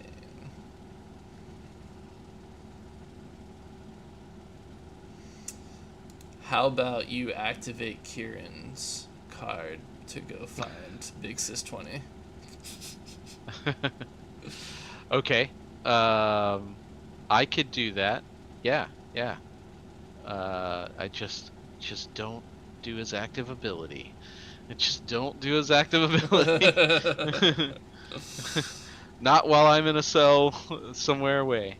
Yeah, so I'll do that. I'll activate his card, and he can track his quarry anywhere within a day's journey of his location. Excellent. So I will resolve that off screen. And I'll let you guys know what happens next week. Cool. I'll do some rolls to see who comes out on top. But you guys get brought before the magistrate. And he's like, okay, I have reports that you guys killed, let's see, 22 people in Daozhu. Do you have anything to say in your defense? Didn't do it. Didn't do it. Nuh-uh. I bet it was some kind of gang war. Those guys were drug dealers.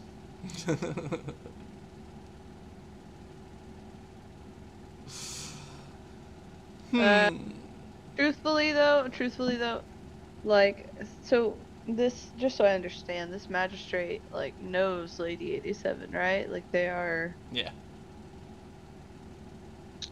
And are we in front of anybody else with this man? Nobody that doesn't know that he doesn't know what he knows that he knows he knows. So if we were Yeah, to say it's like- something like, you know, it was for the greater good, or, you know, something to indicate we did it for on official business. We did it, and we do it 86 more times. Yeah. Yeah. Yeah, if you indicate that, he's like, okay, very well. Seeing that there was extenuating circumstance, no, I think we'll mark you guys down as guilty. By my power as magistrate of the On District, I will commute your lifetime services in jail, and instead I will convert it into a fine for each of the murdered. It'll be 1,000 spades per murder. So he gets his abacus out.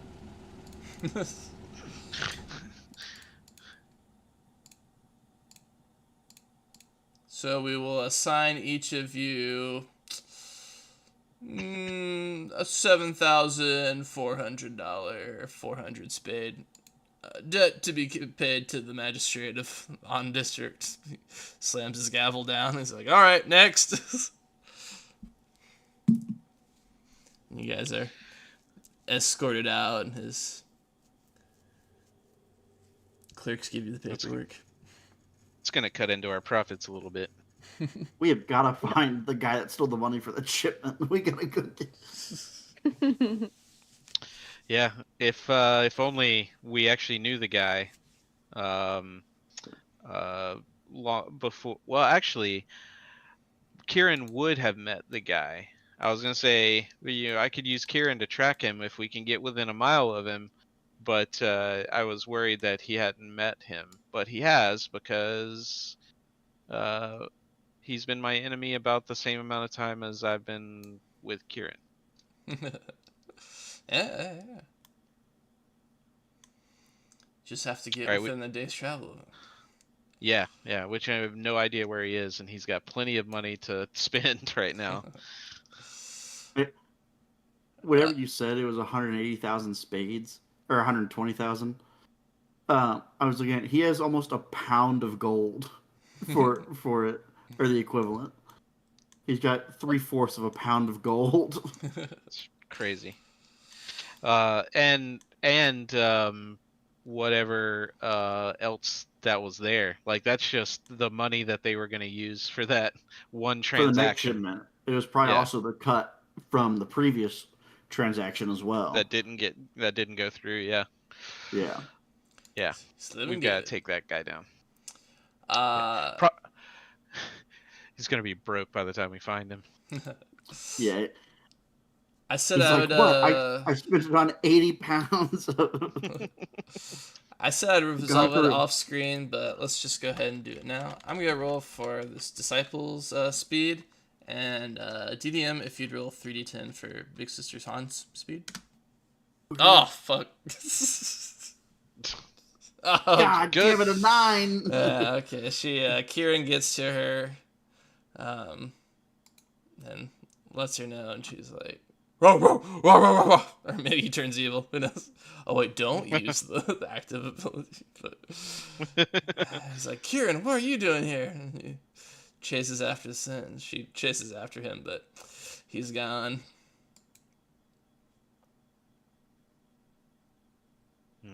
So we'll see what the fallout for that is next week. But I will say, I think you guys appropriately covered your. His impression is like, dude, fucking Zun escort company is dog shit. Oh, perfect. Now we can be like, don't use them. Yeah. Lady 87 will do it and take a small cut, you know? Yep. Yeah, he's We've like, gotta they're report to burnt. her. They've already been. Everybody's been arrested at the temple, something like that. Yeah. Man, just imagine what horrible crap would have happened if we had tried to steal that celestial plume. Yeah. Yeah. Seriously, that guy just one of his disciples just and just bent the bars to get out of jail and lock us back in. When you guys were like, all right, well, I guess, yeah, Guardian said, oh, it's going to be one of those fights. I was like, oh, no.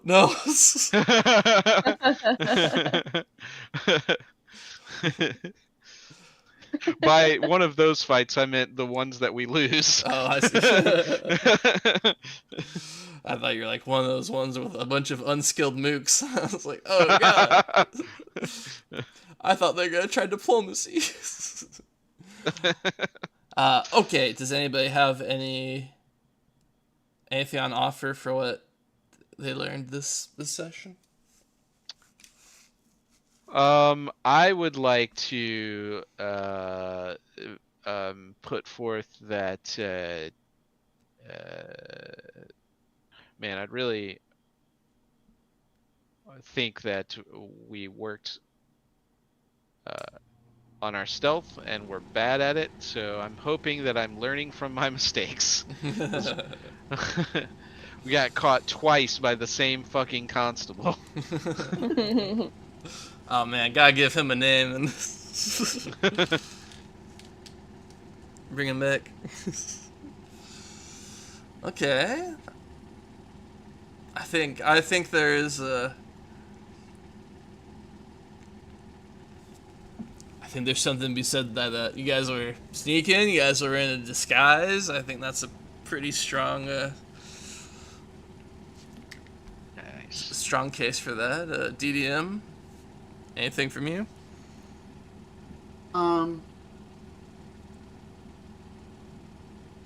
No, not that I can think of. He didn't really do much training. I mean, we had that fight against Niping, but I mean he used two skills he's familiar with, and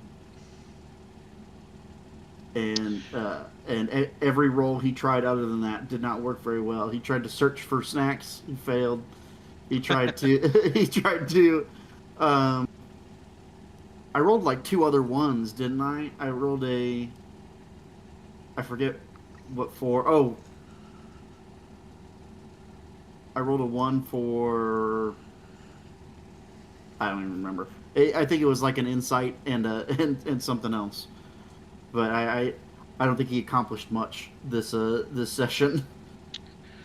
Do you already have your heavy melee maxed out? Yeah. Heavy melee is the only skill I have maxed out. Do you have like a specialization for your weapon? Yeah, I have an expertise for my Beyond. Okay, cool. I'm trying to train leg strikes. Leg strikes and grapples are the next thing I'm trying to train. Yeah, I was just thinking, yeah, you're like super familiar with that skill, but you've been using Biting Blade like a whole bunch, and maybe, if you needed another point in that skill, that would be a good case for it. I do also want to train muscle because there's the weapon called the Giant Mace, and you have to have 3 muscle and a muscle expertise in lifting in order to use it. Excellent. Which I do already have the muscle expertise in lifting, but I only have 2 ranks in muscle. So I think, because I think that would be really fun to use, because I believe it's 4d10 plus muscle for damage. Damn, too bad we didn't have to lift all those crates. Well, that's why I was like, oh, I'm gonna go over there and start lifting immediately, just like one crate in each hand. But we were told we had to pay for that, so we left. And now we have to pay for getting caught. Yeah, we'll see how that goes. Ever further away from the laminated iron armor that I want to get. We'll get there eventually. You guys left the cart behind for villager number 7 to get, right? Yeah. Because we didn't need it because we didn't have any cargo to. Yeah, because it was in the transport. same town, right? Yeah. All right. Okay. Thank goodness. Yeah. We just told our escort, we were like, well, there's no reason in taking it with us. It's just going to be empty. We'll just come back with it. Come back and get it when we need it. Riley, Yeah, do we you definitely have? would have missed our 3 or 4 day. Yes. Riley, do you have anything to suggest for what you guys advanced? I agree with Guardian's bid. For stealth? Yeah, just because we used it so much, and I think at the end it was sort of like how we were able to keep up the charade. Yeah. I'll let you guys increase either stealth or deception. Nice. I don't need to increase my deception. Stealth I'm gonna it do is. my stealth too. My speed was the other one that I thought would have been a good case because there were those twice where my speed was missed by 1 point. I'll go with deception. I don't think Gyo is a very sneaky guy, but I think he can probably lie.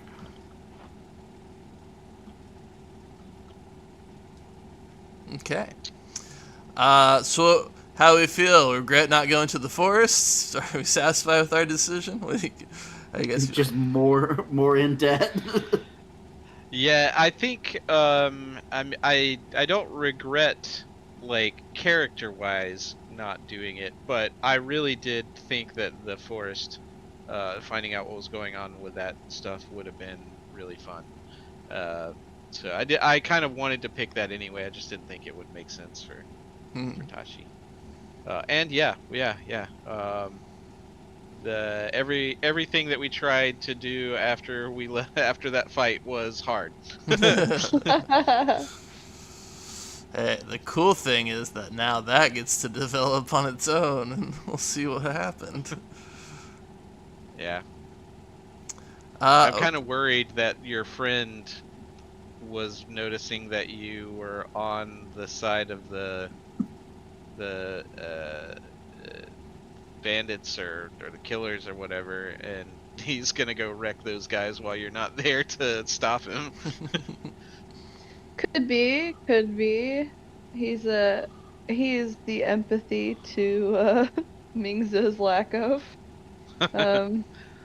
So it could be that he was also like, Mingzu's gotten mixed up into some bad stuff, and I can tell, and I don't want him around. Maybe. I don't know. I guess we'll find out. Yeah. All right, Stars and Garters, DDM, favorite part of the sesh? I enjoyed this. Was definitely more of a espionage roleplay session, but it was a lot of fun trying to I guess really pass all these challenges without going, because we've kind of learned in the past few sessions of we probably can't fight everything we see, like a lot of other TTRPGs. You just kind of go in and go, oh well, plan's gone to shit, we got to fight everybody now. But we're in this, it doesn't really feel like that's really an option a lot of the time, so we have to rely on other skills and try and position ourselves as best as possible to get through without always being able to resort back to violence. Right. Yeah. Cool. Guardian, your favorite part? Yeah, I kind of enjoyed just watching Mingza just like casually make her way through every situation by just like, you know, being like, yeah, no, we're just gonna do this, and that's what we're doing, and cool.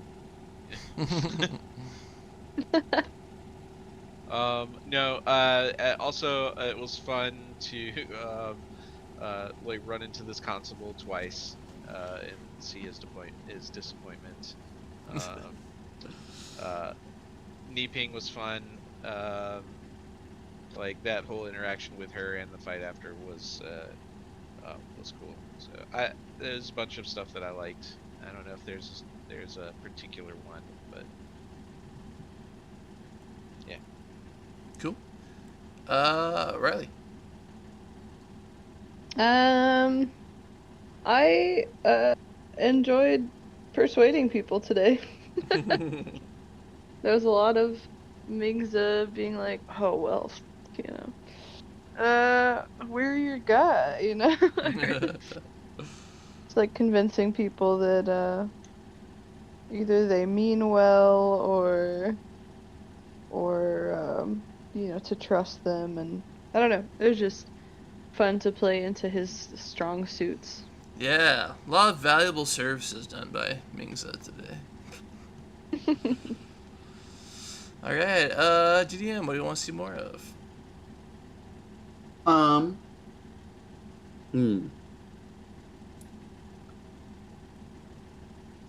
I do uh uh like this like quest line we're on. However, the like classic story of, oh, I have issues with these bandits that live up in the hills that we had to avoid because of it did sound pretty interesting to me. So um some more like, not really dungeon crawl, but like, oh, we're storming this enemy camp. We're trying to do that. I think that would be fun, and it's not really something we've experienced in this of a series of encounters Hmm. uh, uh, through a single place.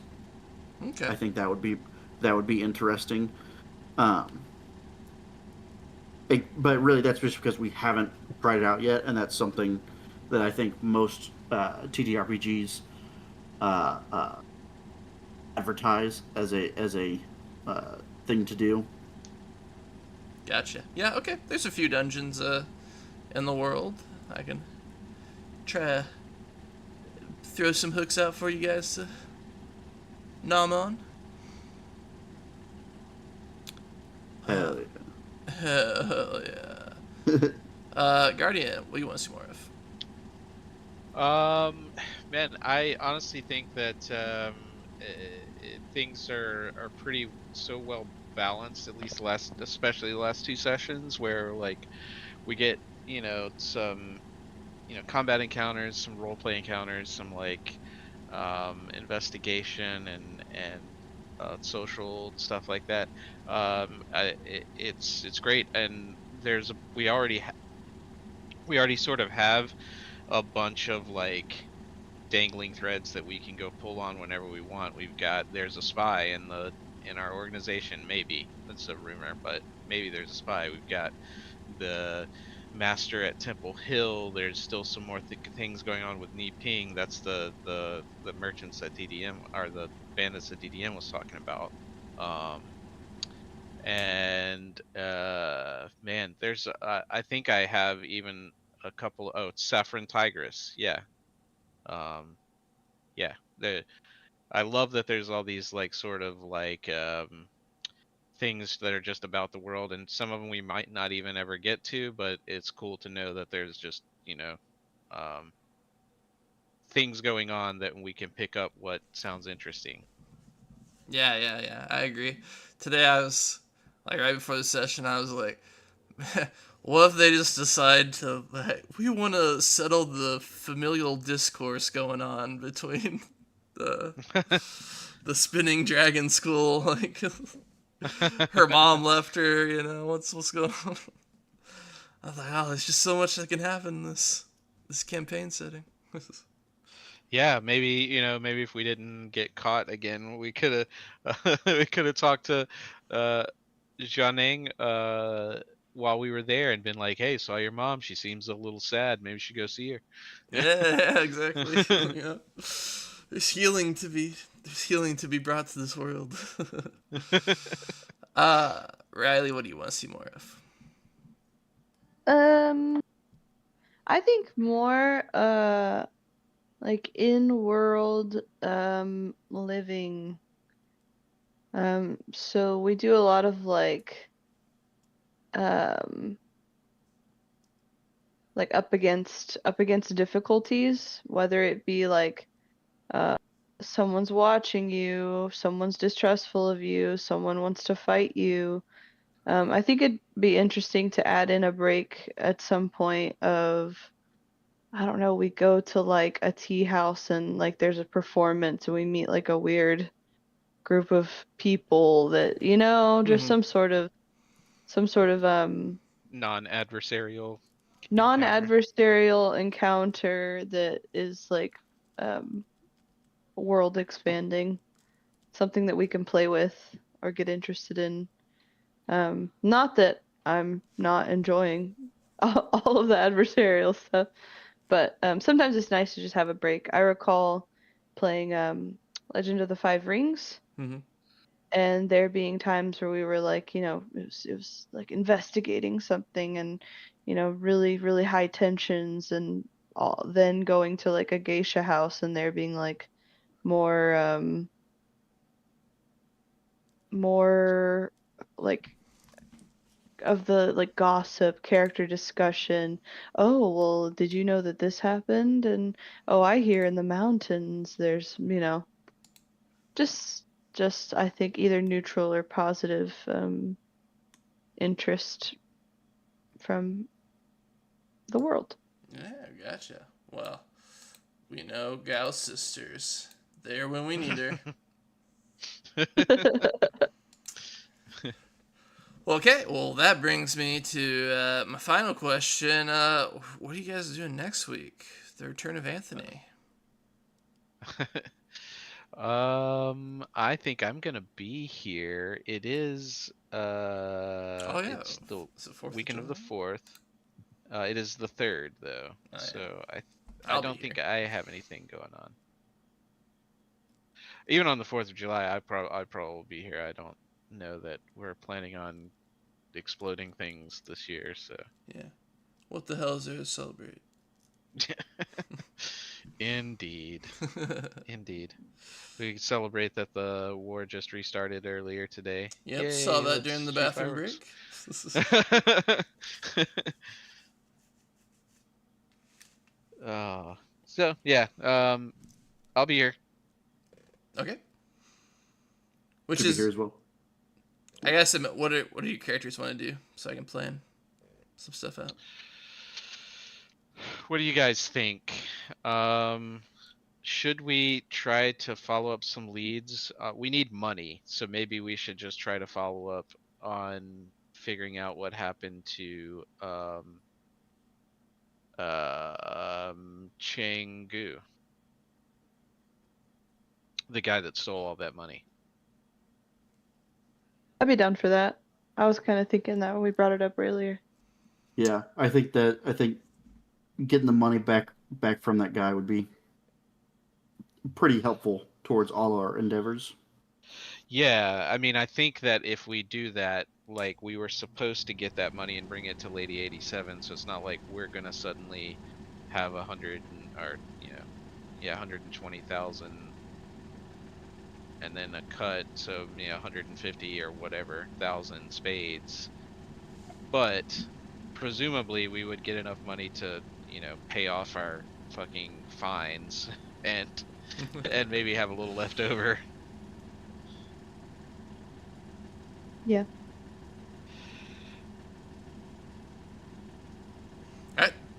So you guys want to go after Raging Burning Monk to... Yes, the raging, burning monk. Alright, well, that sounds good to me. Enough to work on. Well, guys, thanks for playing. I had a really good time. I found the limits of my ability when Riley was talking to the constable and being like, listen, I understand you need to arrest us, but this guy's not part of it, and he needs to still think that we're done. And I was just like, there's too many layers. I was like, this guy's a cop, but he's a dirty cop. One of the criminals he's trying to arrest that he's kind of working for wants him to lie about something. I did feel like I was giving you a little bit of your own medicine. I was like, you have fun with what you've stored us up into. Amazing. I did feel like it was, truth in acting that he's like, I'm just gonna arrest everybody and sort it out later. Oh yeah, I thought it was handled very well. I thought it was exactly what needed to happen. Now I am mad that he escaped.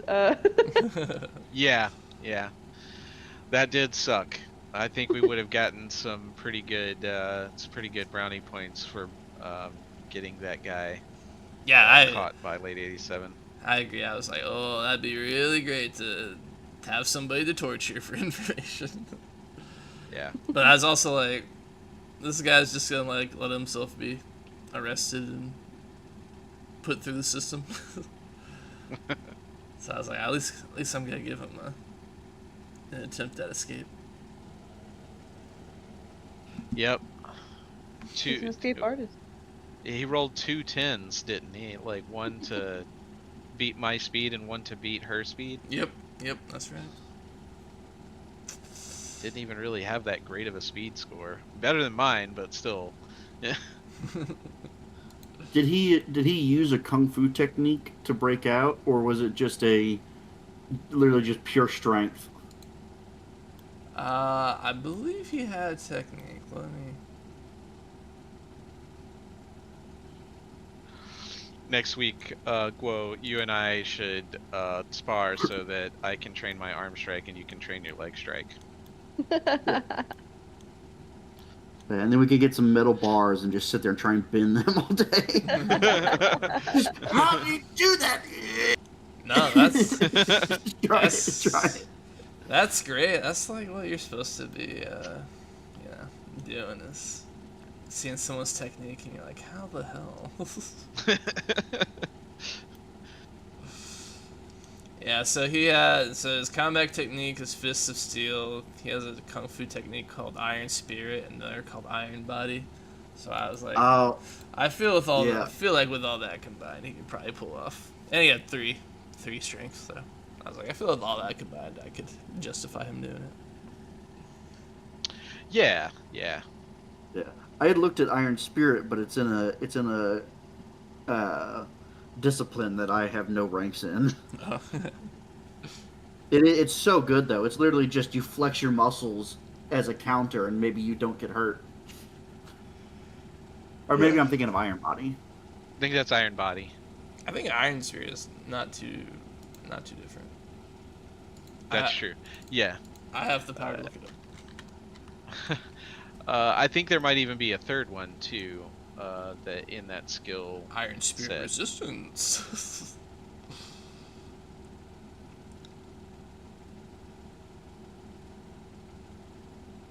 Yeah, so Iron Spirit lets you, on a success, you make a muscle roll, you absorb 1 wound from an attack up to your ranks in Nigong for 1 round. Oh, but you like have to spend an action doing that, so it's like a pre-counter. Oh yeah. But if your opponent's building up a spirit bomb or something, you're like, I'm gonna tank it. Yeah, that's what I was gonna say. If you're going for the tank roll, then that could be useful if you've got somebody's attention. Yeah. Yeah. Yeah, if knee peeing Yeah, is but- unleashing her combo on you, you just stand there and Yeah, man. Could not. That was another one. That was twice that she beat me by one, and it was a 10 and a 9. Crazy. they're swingy. They're swingy. Yeah. Yeah, but so Iron Spirit, yeah, is an action. And you really just you flex your muscles so hard and absorb one wound from one attack per rank of Nigon. But then Iron Body is a counter to one attack. And if your muscle roll beats their attack roll, you deflect their mundane non kung fu techniques. And if you use it cathartically, you can defend from kung fu techniques equal to your key level or less. So it's literally just I flex my muscles so hard it doesn't work. Like Houdini. Wow. Yeah, I'm glad you guys were appropriately intimidated by the Celestial Plume Master. Yeah. Yeah, I wasn't sure what to expect at first because we had the information that the guy was dangerous, but we also heard that he was,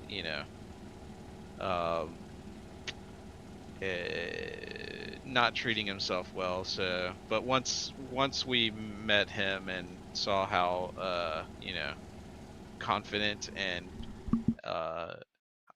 how crazy he looked, I was like, nah, we should not do this.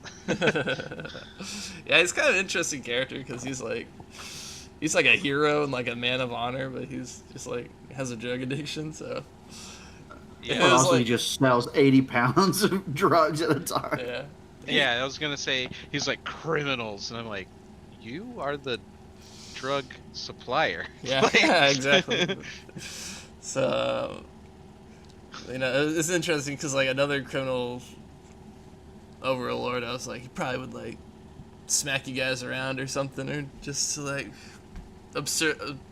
usurp his dominance. But I was like, this guy he's. I have to like think of other ways to do it. So he was even like, you guys need to shape up. You're the guys You're you kinda work bad. for are might do some bad shit. Well, all right, guys. I had a blast. I thought this was a great session, and I'll see you later. All right.